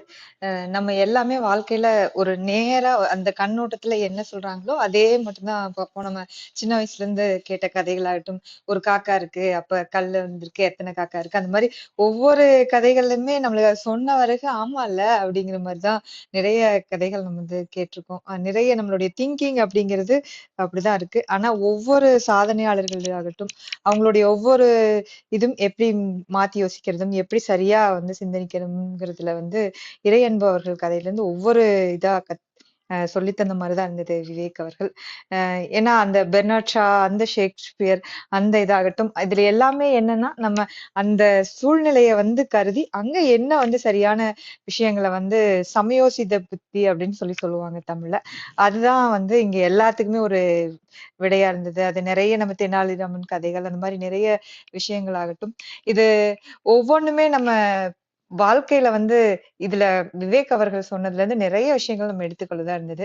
ஏன்னா நிறைய மத்தவங்களை பார்த்து காப்பி அடிக்கிறதுங்கிறது ரொம்ப ஈஸி. நம்ம நம்மளா சாதனை படைக்கணும், நம்மளா கண்டுபிடிக்கிறதுங்கிறது ரொம்ப பெரிய விஷயம் அப்படிங்கிறதும் அந்த மாதிரி நிறைய விஷயங்கள் வந்து நம்ம ஃபாலோ பண்றதுக்கு மாதிரி தான் இருந்தது. இது ஒவ்வொரு விஷயமுமே வந்து பாத்தீங்கன்னா இது ஏன் ஒவ்வொன்றையும் சொல்றாங்கன்னா அதுல இருந்து ஒவ்வொரு விஷயமா நம்ம எடுத்துக்கணும் அப்படிங்கிற மாதிரிதான். நிச்சயமா இதுல இருக்க உயர எந்தெந்த பறந்தவங்களுடைய நிறைய விஷயங்களை வந்து நம்ம எடுத்துக்கிற மாதிரி இருந்தது. மிக்க நன்றிங்க விவேக். உங்களுடைய அந்த சொல்லாடல் அதுவும் ரொம்ப அழகா இருந்தது. நல்லா நீங்க பேச பேச அப்படியே கூட பக்கத்துல இருந்து சொல்ற மாதிரி அப்படியே ரொம்ப ஒரு கான்வர்சேஷனா போன மாதிரி தான் இருந்தது. நிச்சயமா நீங்க ஒருத்தர் மட்டும் பேசுறீங்க அப்படிங்கிற மாதிரியே தோணல. ஏன்னா அந்தந்த நிகழ்வுகள் சொல்லையில அந்த இடத்துக்கே கூட்டிட்டு போயிட்டீங்க. அந்த 10 மாடி 8 மாடி அதுன்னு ஒவ்வொன்றுமே வந்து நீங்க ஆன்சர் சொல்ற வரைக்கும் வந்து அது ஏன் அப்படின்னு ஒரு கொஸ்டின் மார்க்கே தான் போயிருந்தது. ஓ அப்படியா இப்படியான்னு சொல்லிட்டு ஒரு கொஸ்டின் கேட்டு அப்படியே ஆன்சர் பண்ண மாதிரி ரொம்ப அழகா இருந்தது உங்களுடைய உரையாடல். மிக்க நன்றிங்க விவேக். மிக்க நன்றி. உங்கள் அன்பான வாழ்த்துக்கும் கருத்துக்களுக்கும் மிக்க நன்றி. ராணி அம்மா வணக்கம், நீங்க பேசலாம். வணக்கம்மா. அவையினர் அனைவருக்கும் அன்பு வணக்கம். சரித்திரம் படைப்போம் அவைக்கு வணக்கம். இப்ப நான் கொஞ்ச நேரம் கழிச்சு தான் இணைய முடிந்தது. கொஞ்சம் உடல் சரி. ஆனா நல்லா இருந்தது. மாத்தி யோசின்ற மாதிரி இறையன்போட புத்தகத்தினுடைய கதை இப்ப வாசிப்பு தான் நம்மள பல்வேறு வழிகளில் வழிப்படுத்தும். ஏன்னா வாசிக்கும் பொழுது எல்லோரும் எல்லாத்தையும் படிச்சு தெரிஞ்சுக்க முடியாது. வாசித்தவங்க தங்களுடைய தாங்கள் படித்த அனுபவத்தை எல்லாம் கொடுக்கும்பொழுது நமக்கு எளிமையா அது கிடைச்சிடுது. இது ரொம்ப நல்லா இருந்தது அந்த புத்தகத்தை படிக்கணும்னு தோணுது எனக்கு இப்போ. ரொம்ப சிறப்பா இருந்ததுப்பா. அதாவது இந்த சாவித்திரி கதையாகட்டும், இந்த பத்மாசுரன் கதையாகட்டும், எல்லாமே நமக்கு தெரிந்த கதையா இருந்தாலும் கூட, அது வந்து வேற ஒரு கோணத்துல பார்க்கும்பொழுது ரொம்ப சிறப்பா இருக்குது இல்லையா? ரொம்ப அருமையா இருந்தது. நெறைய இது மாரி நெறைய நிகழ்வுகள் இருக்குது. அதெல்லாம் தொகுத்து சொல்லும்பொழுது ரொம்ப சிறப்பா இருந்ததுப்பா. ம். நான் உங்களுடைய இது கேட்டது கிடையாது. இன்னைக்கு தான் நான் கேட்டேன் நானு. ரொம்ப நல்லா இருந்தது. இந்த மாரி நெறைய சொல்லுவாங்க. அதாவது ஒரு இந்த ஒருத்தருக்கு பேஸ்ட் எல்லாம் இருக்கு இல்லையா? பர்பஸ் இருக்கு இல்லையா? அந்த பர்பஸை கம்பெனில ஒரு இது நடந்ததாம். அதாவது பர்பஸை விளம்பரம் உற்பத்தி அதிகரிக்கணும். என்ன பண்ணலாம் அப்படின்னு கேட்கும்பொழுது எல்லாரும் ஒருத்தர் கருத்து சொல்றாங்க. சொல்லும்பொழுது என்ன பண்றாங்கன்னா, ம் ஒருத்தர் சொல்றாங்க கூட ஏதாவது ஒரு பொருள் இலவசமா தரலாம். அல்லது கூட என்ன பண்ணலாம்? அ வேற என்ன பண்ணலாம்னா, ஒவ்வொருத்தரும் ஒரு கருத்து சொல்றாங்க. ஆனா அதெல்லாம் செலவாகுற மாரி இருந்தது. அப்போ பக்கத்துல உள்ள அவங்க எல்லாருக்கும் இந்த டீ எல்லாம் குடுப்பாங்க இல்லையா? அந்த அந்த தம்பி ஒருத்தர் சொன்னார் போல இருக்குது. "ஏங்க இவ்ளோ பேசுறீங்களா? அந்த பர்ப்பஸ் நம்முடைய வாய் பகுதி இல்லையா? அத மட்டும் கொஞ்சோண்டு பெருசாக்குனா போதுமே." தினமும் என்ன பண்ணுவாங்கன்னா, பேஸ்ட் எடுக்கும்பொழுது காலையில ஒரு ஒரு ஒரு துளி அதிகமா வந்தா கூட ஒவ்வொருத்தரும் பயன்படுத்தும் பொழுது அது சீக்கிரம் நெறைய வியாபாரமாகும். நமக்கு வந்து அதுக்கான செலவும் கம்மியாகுமே. அது மாரி ஒவ்வொன்னும் ஒண்ணு சொல்லுவாங்க. லிஃப்ட்ல ஏறும்பொழுது ஒரு ஒரு கம்பெனில லிஃப்ட் வந்து ரொம்ப மெல்ல போச்சாம். அதால நெறைய பேர் எரிச்சல் ஆனாங்க. இது என்ன இவ்வளோ ஸ்லோவா போகுதுன்னுட்டு. அதுக்கு இன்னொரு பணியாளர் என்ன பண்ணிருக்காரு, அதுக்கு அதுக்கு மண்டைய உடைச்சுக்கும்போது ஒரு பணியாளர் சொல்லியிருக்கிறாரு, அந்த லிஃப்ட்ல வந்து 2 பக்கமும் கண்ணாடி வச்சிருங்க. கண்ணாடி வச்ச உடனே அது ஏறுனவங்க என்ன பண்ணுவாங்க? கண்ணாடிய பார்த்த உடனே என்ன பண்ணுவோம் நம்ம நம்ம நம்மள அறியாம? நம்முடைய தலையோட உடல் எப்படி இருக்குது திருத்திக்க பார்ப்போம். நம்முடைய கவனம் வேற இதுல போகும்பொழுது, லிஃப்ட் மெல்ல போறது நமக்கு தெரியாது நாங்க. இப்படி எத்தனையோ நிகழ்வுகள சொல்லிக்கிட்டே போலாம். ரொம்ப அருமையா இருந்ததுப்பா. ரொம்ப நல்லா இருந்தது. காலையில அ நான் இத தவற விட்டுருப்பேன். நல்ல வேளைக்கு இறையருள் எனக்கு துணை புரிந்தது. சிறப்பா இருந்தது. அழகா சொன்னீங்க நீங்க அத. படித்தாலும் கூட அத சொல்லணும் இல்லையா? நீ சமையல் பண்ணிட்டா மட்டும் போதுமா? அத கொண்டு வந்து அழகா பரிமாறணும் இல்லையா? அது மாரி இறையன்பு எழுதியிருந்தத ரொம்ப அழகா கொண்டு வந்து குடுத்தீங்கப்பா. வாழ்த்துக்கள், வாழ்த்துக்கள். நன்றி, நன்றி.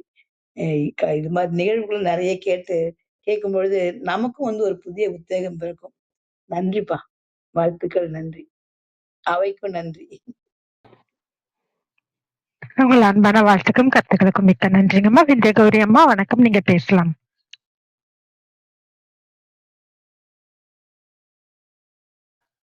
விந்திய கௌரி அம்மா.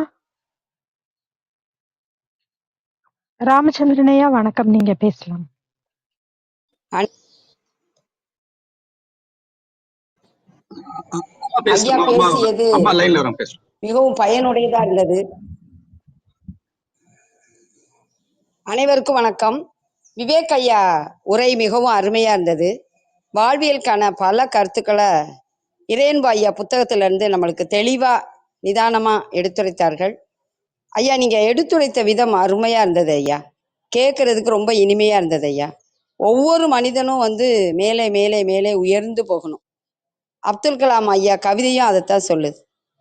மனிதன் உயர்ந்து உயர்ந்து உச்சி விமானம் எப்படி உயர பார்க்குதோ அதுபோல நம்மளோட எண்ணங்கள், நம்மளுடைய சொல் செயல் எல்லாமே உயர்வானதா இருக்கும் ஐயா.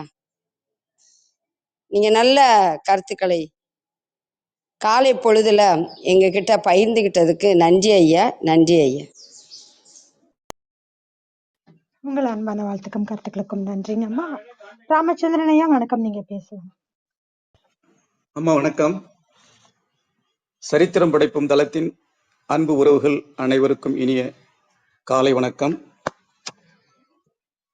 100 இளைஞர்களை தாருங்கள், இந்த இந்தியாவை மாற்றி காட்டுகிறேன் என்று வீர முழக்கமிட்ட வீரத்துறவி சுவாமி விவேகானந்தரின் பெயரை தன்னுள் வைத்துள்ள அன்பு சகோதரர் விவேக் அவர்கள். அந்த சுவாமி விவேகானந்தர் கண்ட அந்த வரிசையில் சகோதரரை நான் நினைத்து பார்க்கிறேன். அன்பு சகோதரருக்கு என்னுடைய வாழ்த்துக்களும் வணக்கங்களும். ஐயா, இச்சமூகத்தை உண்மையாக நேசித்த அரசு பணியாளர்கள் மிகவும் மேன்மையாக கருதக்கூடிய எனது அன்பிற்குரிய அந்த ஐயா இறையன்பனுடைய உயரே மேலே உச்சியிலே, இந்த அற்புதமான இந்த 3 வார்த்தைகளுமே ஒரு அற்புதமான வார்த்தைகள். இந்த தலைப்பின் கீழ் அன்பு சகோதரர் அவர் பேசும்போதே அவருடைய முகத்துல அந்த புன்னகை தெரிகிற மாதிரி எனக்கு தெரியுது. ரொம்ப அற்புதமான மனிதர் சகோதரர் விவேக் அவர்கள். இன்றைய காலை பொழுது அற்புதமான அந்த பேரறிஞர் அண்ணா, அதே மாதிரி ஆர்.கே. நாராயணன், பெர்னாட் ஷா போன்ற பெரிய ஆளுமைகளுடைய பெயரை சொல்லி அவர்கள் இந்த பிரச்சனைக்கான தீர்வுகள் என்னென்ன என்பதை பற்றி தனக்கே உரித்தான அந்த புன்னகையோடு கூடிய அந்த பேச்சின் மூலமாக நமக்கு எடுத்துரைத்தார். அதே போன்று எண்ணம் செயல் சொல் புத்தருடைய அந்த சகோதரருடைய அந்த சகோதரி அந்த விஷயங்களையும் பகிர்ந்து கொண்டார். இப்படி இன்றைய காலை பொழுதில் பல நல்ல விஷயங்களை உயர்வதற்கான, அதாவது ஸ்மார்ட் ஒர்க்கான நல்ல பல விஷயங்களை நம்மிடையே பகிர்ந்து கொண்டார். சகோதரர்களுக்கு நன்றியும் வாழ்த்துக்களும். இதே போன்று பல நல்ல விஷயங்களை பகிர்ந்து இச்சமூகத்திற்கு சேவையாற்ற வேண்டும் என்று வாழ்த்து கூறி விடைபெறுகிறேன். நன்றி, வணக்கம், வாழ்க வளமுடன். உங்கள் அன்பான வாழ்த்துக்கும் கருத்துக்களுக்கும் மிக்க நன்றி. அருள் சேவியர் சார் வணக்கம், நீங்க பேசலாம். வணக்கம், அனைவருக்கும் வணக்கம், இனிய காலை வணக்கம். விவேக் அவங்க அந்த சிறப்பா அந்த புத்தகத்தினுடைய சாராம்சங்களை ஒரு சாதாரண எளிய நடையில ஒரு நல்ல ஒரு ஈஸியா நம்ம உள்வாங்குற மாதிரி அழகா ஒரு கதை வாயிலாக ஒவ்வொரு தலைப்பையும் அழகா சொன்னாரு. சிறப்பா இருந்தது. 2-3 விஷயம், அந்த பெர்னாட் ஷா அவருடைய அந்த $200 கொடுக்குறது, மொத்தமா கொடுக்கறது போல $20 கொடுத்து நீங்க இந்த மாதிரி பெர்னாட் ஷாவே கொடுத்துருக்காரு $20 அப்படின்னு சொல்லும்போது, இதை வேணா வாங்கிக்கங்க, $25 கொடுங்க அப்படிங்கும்போது $200 $250. அந்த மாதிரி நிறைய அந்த படிக்கட்டு, 10 மாடி 8 மாடி அந்த இது, அப்புறம் மன்னர்கிட்ட அந்த இது, ஸோ இதெல்லாம் மாத்தி யோசிக்கிற மாதிரி. ஸோ இதெல்லாம் சொல்லும்போது ராணியம்மா 2-3 சொன்னாங்க. எனக்கு சமீபத்துல ஒரு சின்ன ஒரு இது படிச்சேன். ஒரு ஒரு ட்ரெயின்ல ஒரு பேராசிரியர் ரயில்ல பயணிச்சுட்டு இருக்காரு. எதிர்த்தாப்புல ஒரு விவசாயி, சாதாரண ஒரு விவசாயி, அவரு உட்காந்துருக்காரு, எளிய மனிதனா. அப்ப ரொம்ப போர் அடிக்குதுன்ட்டு பேராசிரியர் ஒரு சின்ன ஒரு பந்தயம் மாதிரி வச்சுருக்காரு. நான் உங்கள்ட்ட ஒரு கேள்வி கேட்பேன், அதுக்கு நீங்க பதில் சொல்ல முடியல, உங்களுக்கு தெரியல அப்படின்னா நீங்க எனக்கு $5 கொடுக்கணும். அதுக்கு போல நீங்களும் என்கிட்ட ஒரு கேள்வி கேளுங்க, என்னால பதில் சொல்லலைன்னா $500 தரேன், அப்படி என்ன ஓகேவா அப்படின்னு கேட்கிறாரு. விவசாயியும் சரி ஓகே அப்படிங்கிறாரு. சரி, ஓகே அப்படின்ட்டு பேராசிரியர் அந்த கேள்வி ஆரம்பிக்கிறார். பூமிக்கு சந்திரனுக்கு இடையிலே எவ்வளவு தூரம் அப்படின்னு கேட்கிறாரு. அந்த விவசாயி அப்படியே ஒன்றும் தெரியல, அமைதியா இருக்காரு. ஐயோ தெரியலையே அப்படின்ட்டு ஒரு $5 எடுத்து பேராசிரியர்கிட்ட கொடுத்துடுறாரு. இப்ப வந்து விவசாயி அவருடைய டேர்ன் வருது. உடனே அவரு ஒரு கேள்வி கேட்கிறாரு. மலை ஏறும்போதும் மலை ஏறும்போது 3 கால்களும் கீழே வரும்போது 4 கால்களும் உள்ள விலங்கு எது அப்படிங்கிறாரு. பேராசிரியருக்கு ஒன்றும் புரியல. மூளையை போட்டு கசக்குறாரு, என்னென்னமோ தேடுறாரு, என்னென்னமோ பாக்குறாரு. அவரால பதில் கண்டுபிடிக்க முடியல. உடனே அவர் அந்த 500 கொடுத்துறாரு. உடனே விவசாயி வாங்கி சிரிச்சுக்கிட்டே வாங்கிக்கிறார். ஆனா இருந்தாலும் அவருக்கு ஒரு அஹ், என்னடா அது பதில் என்னதான் இருக்குன்னு தெரியலையே, அது என்ன விலங்கு அது அப்படின்ட்டு அவரு மனசு பொறுக்காம ரொம்ப நேரம் அமைதியா இருக்காரு. அப்புறம் வேற வழி இல்லாம கேட்டுறாரு. நம்ம வேற $500 வேற கொடுத்துட்டோம், அது என்ன பதில் கூட நமக்கு தெரியலையே அப்படின்னு சொல்லி அவர் விவசாயி வந்து நான் தூங்கிட்டாப்ல. உடனே அவன் எழுப்பி, சரி அஹ், அதுக்கு என்ன அது என்ன விலங்கு அப்படின்னு கேட்கிறாரு. உடனே விவசாயி திரும்ப $5 எடுத்து கொடுத்துட்றாரு. ஏன்னா அதுவும் தெரியாது அவருக்கு, அது என்ன விலங்குன்னு அவர் கேள்வி கேட்கிறாரு. இவருக்கு அது தெரியல, அதனால திரும்ப $5 எடுத்து கொடுத்துட்றாராம். ஸோ அந்த மாதிரி இந்த இவர் சொன்ன எல்லா தலைப்புகளுமே ஒரு வித்தியாசமான ஒரு கோணத்துல ஒரு மாத்தி யோசிக்கிற மாதிரி ஒரு நல்லா அருமையா இருந்தது. ஒரு ஒரு ஒரு புத்தகத்தை அப்படியே நம்ம உள்வாங்கினது மாதிரி ஒரு உணர்வு. ஸோ அந்த அளவுக்கு அருமையா இருந்தது விவேக் அவருடைய உரை. சிறப்பு சிறப்பு. வாழ்த்துக்கள் விவேக். நன்றி நன்றி வாய்ப்பு. ரொம்ப சிறப்பா இருந்தது. அந்த பெர்னாட் ஷா ஷேக்ஸ்பியர் கதை மாதிரி ரொம்ப சிறப்பா இருந்தது. மிக்க நன்றி. வேறு யாருக்காவது கருத்துக்கள் இருந்தா பகிரலாம். நன்றி அனைவருக்கும். விவேக், உங்கள் ஏற்புரைக்கான நேரம். உங்கள் நிறைவு கருத்துக்கள் நீங்க பகிர்ந்துக்கலாம். அனைவருக்கும் மீண்டும் உற்சாகமான காலை வணக்கம். கண்டிப்பா இந்த புத்தகத்தோட வெற்றினே நான் பாக்குறேன் நானு. எல்லாரும் அந்த புத்தகத்தோட கருத்தை சொல்றதை தாண்டி புதுசு புதுசா ஒரு விஷயத்த சொன்னதுதான் வந்து இந்த புத்தகத்தோட உண்மையான நோக்கம். அந்த உண்மையான நோக்கம் நிறைவடைந்துட்டு இருக்குன்றத பாக்குறப்ப ரொம்ப ரொம்ப மகிழ்ச்சியா இருக்குது. கண்டிப்பா இந்த மாதிரி வந்து இன்னும் ஒரு 100 கதைகள் அந்த புத்தகத்துக்குள்ள இருக்குது.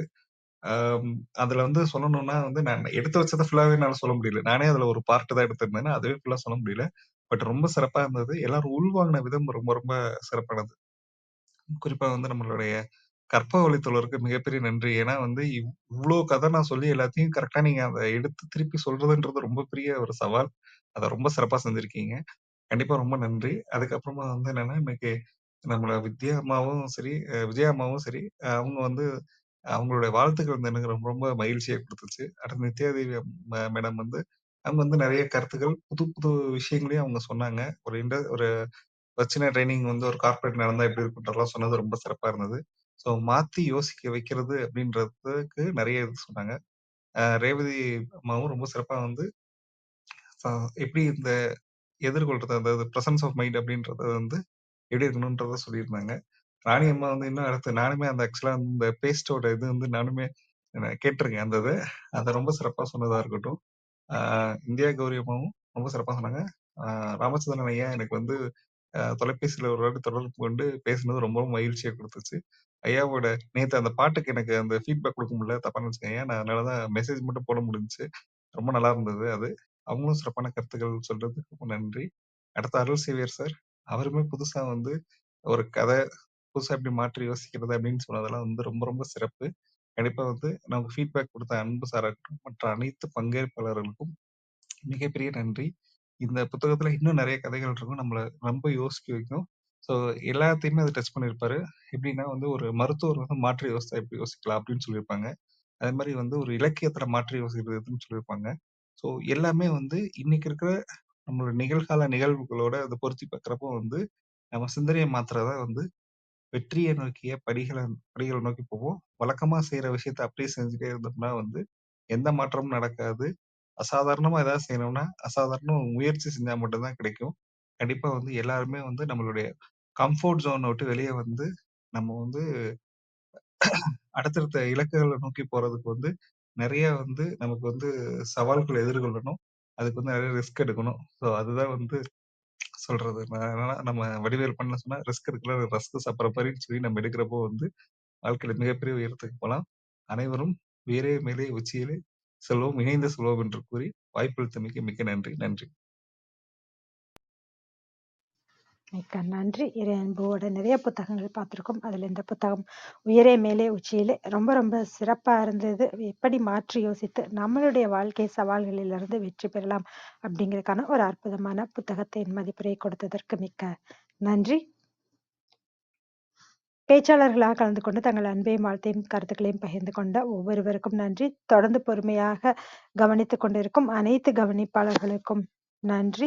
குறுஞ்செய்தி வாயிலாக தங்கள் வாழ்த்துக்களை பகிர்ந்து கொண்ட நித்யா தேவி மற்றும் அன்புசார் அவர்களுக்கு நன்றி. மறு ஒலிபரப்பு வாயிலாக கேட்கவிருக்கும் அனைவருக்கும் நன்றி. மீண்டும் நாளை காலை 6 மணிக்கு ரமேஷ் நாகராஜன் அவர்களின் சிறப்புரையில் அனைவரும் இணைந்து கொள்ள வேண்டும் என்று அன்போடு கேட்டுக்கொண்டு விடைபெற்றுக் கொள்கிறோம். ஒரே பேசுறீங்க? அந்த நித்யா தேவி ஆன்சர் 20ன்னு சொன்னாங்கல்ல, அந்த இது எனக்கு சரியா புரியல. அது ஒரு தடவை கொஞ்சம் விளக்கமா சொல்ல முடியுமா? எது சொன்னீங்க? எந்த விஷயம்?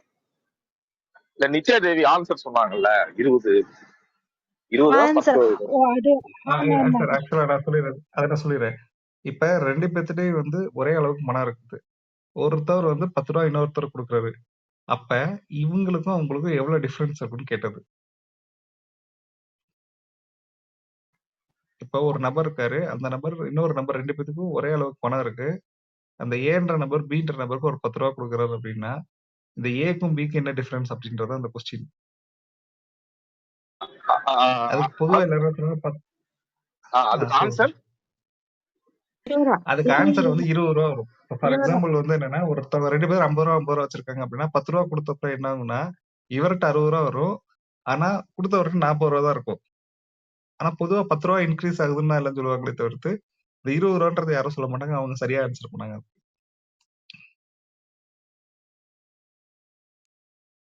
அருள் செய்ய சார் ஓகேவா? கொஞ்சம் புரியலன்னா இன்னும் யோசிக்கலாம். சார் 2 பேர்ட்டையும் பணம் 50 ரூபா இருக்கு சார்.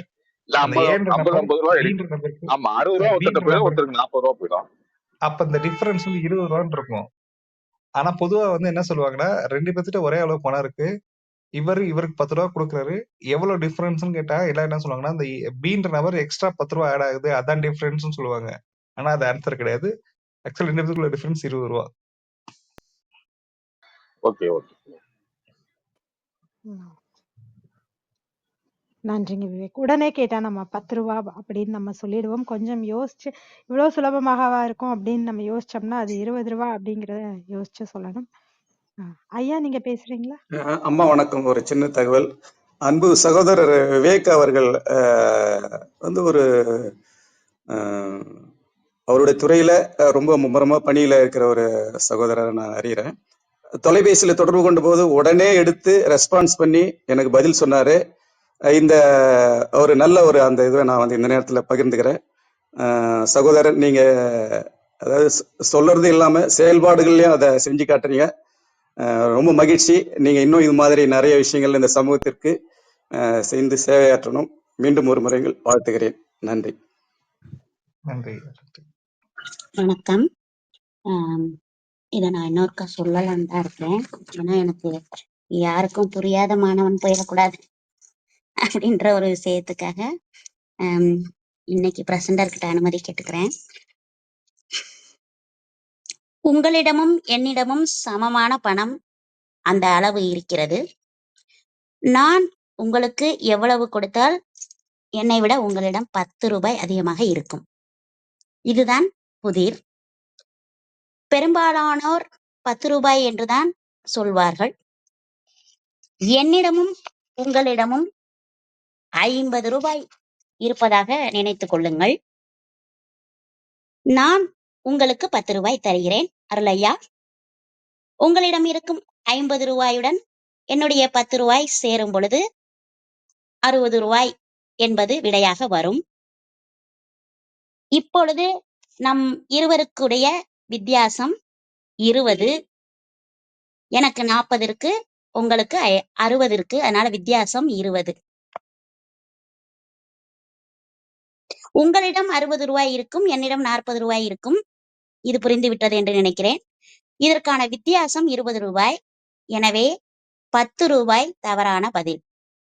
நான் 5 ரூபாய் உங்களிடம் கொடுத்தால்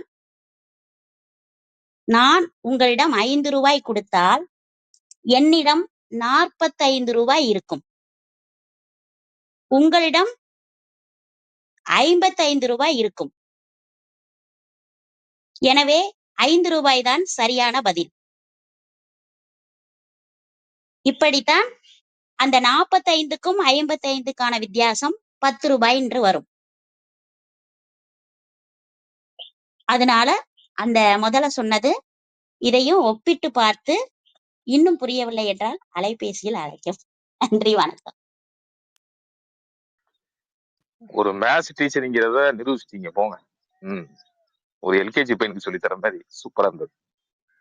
இல்ல விவேக் சார் சொல்லும் போதே புரிஞ்சுக்கிட்டேன். அது எனக்கு கேள்வி புரியல, அதனாலதான் கேட்டேன். நீங்க டக்குன்னு 20ன்னு சொல்லிட்டீங்க இல்லையா, அதனால.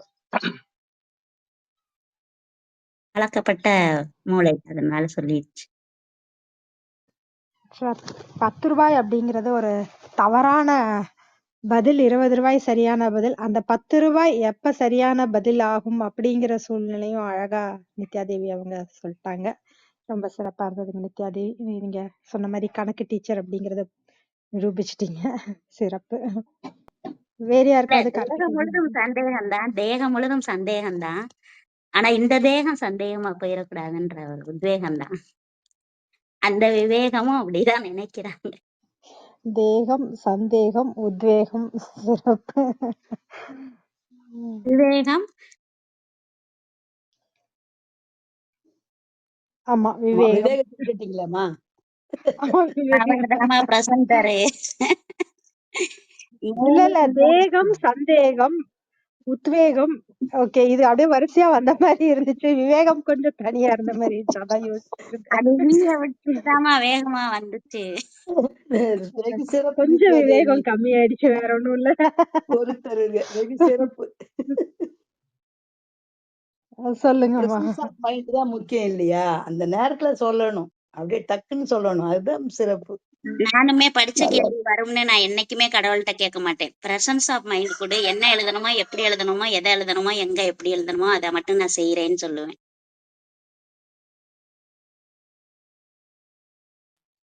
எப்படி மாத்தி யோசிக்கிறது அப்படிங்கிறதுக்கான உதாரணமாகவே நம்ம எடுத்துக்கலாம். சிறப்புங்க நித்யாதேவி. நன்றி சகோதரி.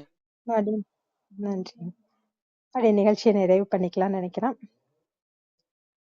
நன்றி அனைவருக்கும். மீண்டும் நாளை காலை வந்துடுறோம்.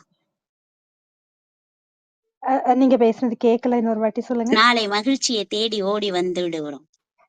ஆமா, நாளைக்கு மகிழ்ச்சியை தேடி அப்படிங்கிற தலைப்புல ரமேஷ் நாகராஜன் அவர்கள் சிறப்புரை கொடுக்கறாங்க. அந்த நிகழ்வில் அனைவரும் இணைந்து கொள்ள வேண்டும் என்று அன்போடு கேட்டுக்கொள்கிறோம். அனைவருக்கும் நன்றி, அனைத்திற்கும் நன்றி, ஆண்டவனுக்கும் நன்றி. 5, 4, 3, 2, 1 நன்று.